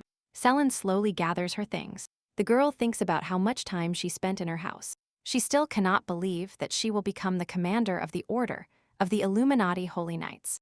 Holy Guardian Iris says she feels the girl's excitement and asks her to tell her worries. Selin did not plan to become the captain of the Illuminati Knights. She is worried that the new squad will not accept her. Iris replies to the girl and tells Selin that her worries are unfounded. Holy Guardian Iris believes that Selin will find common ground with the Knights of the Illuminati Order. Iris once again tells Selin not to worry and asks if the girl has finished packing her luggage. Selin asks Iris a question. The girl wonders if the head of the Illuminati Order Domingo has approved her candidacy. Holy Guardian Iris says there is no need to worry about a stupid man's opinion. Iris tells the girl that she has an advantage that the previous commander did not have. She believes that Holy Guardian Domingo will welcome the new Illuminati commander, since he is susceptible to female beauty. Holy Guardian Iris tells Selin that Guardian Domingo has a bad temper, so the girl should not contradict him. Selin believes that the main task of the Illuminati Order is to protect the kingdom and not bow to superiors. Iris tells the girl that the old days are over. Now the Order of the Illuminati deals with the security of Guardian Domingo. Captain Selin was very upset by the information Iris told her. Selin increasingly realizes that she has gotten into something very unpleasant. Captain Selin addresses Holy Guardian Iris. The girl wants to ask her a question. Selin asks Iris why she didn't change her attitude after learning about the cursed seal. Iris suggests that Selin's scar indeed emits dark energy, but this is not necessarily a curse. The monks have a private conversation. They believe that Selin is dangerous to others, as a child who communicated with her recently died. The children from the orphanage treated Selin badly. They constantly insulted and provoked her. The monk says that this morning, an orphanage novice was run over by a carriage. The boy is in serious condition. A shelter novice lies on the ground, screaming and writhing in pain. Passers-by try to help him and call a doctor. The boy who was run over by the carriage believes Selin is to blame for everything. He thinks the girl cursed him. Selin is very worried about these memories. The girl tells this story to Holy Guardian Iris. Guardian Iris is surprised that some children and priests suffered because of Selin's curse. Iris begins to suspect that Selin can consciously control dark energy. Selin continues her story. She reports that many of those she disliked fell off their horses or became ill. Iris asks Selin. The Holy Guard is interested to know if the curses were in effect when she lived in the capital. Selin's voice is heard. She says that the curse did not affect the entire environment, but only those who spread rumors or tried to cause harm. Holy Guardian Iris is very concerned about the information she received and is trying to gather her thoughts. The conversation between Selin and Holy Guardian Iris is interrupted by loud noises coming from the house. Selin feels that something is wrong. She leaves Holy Guardian Iris and runs towards the house. Holy Guard Harry jumps down from the tree. The boy overheard their conversation. Iris is interested in his opinion. Harry tells Iris that they have a powerful weapon in their hands with which they can restore justice. Selin has a wound that cannot be healed by holy water, and her evil ones are mutilated and die under strange circumstances. For centuries, The saints have used divine punishment to restore justice. Guardian Harry does not understand why divine punishment did not affect Holy Guardian Domingo. Harry thinks it is unfair that Holy Guardian Domingo is still in power. Iris hates Guardian Domingo. She believes that in the very near future, he will receive his just punishment. Harry is disappointed with the divine powers. He believes that it will be necessary to restore justice with his own hands. Iris informs Harry that divine powers rarely act directly. They use saints for this purpose. Holy Guardian Iris hopes that Selin will soon become a saint. Iris says she recently met Selin, but sees great potential in her. Iris's voice is heard. She says that Selin is full of limitless love and kindness, inaccessible to most people.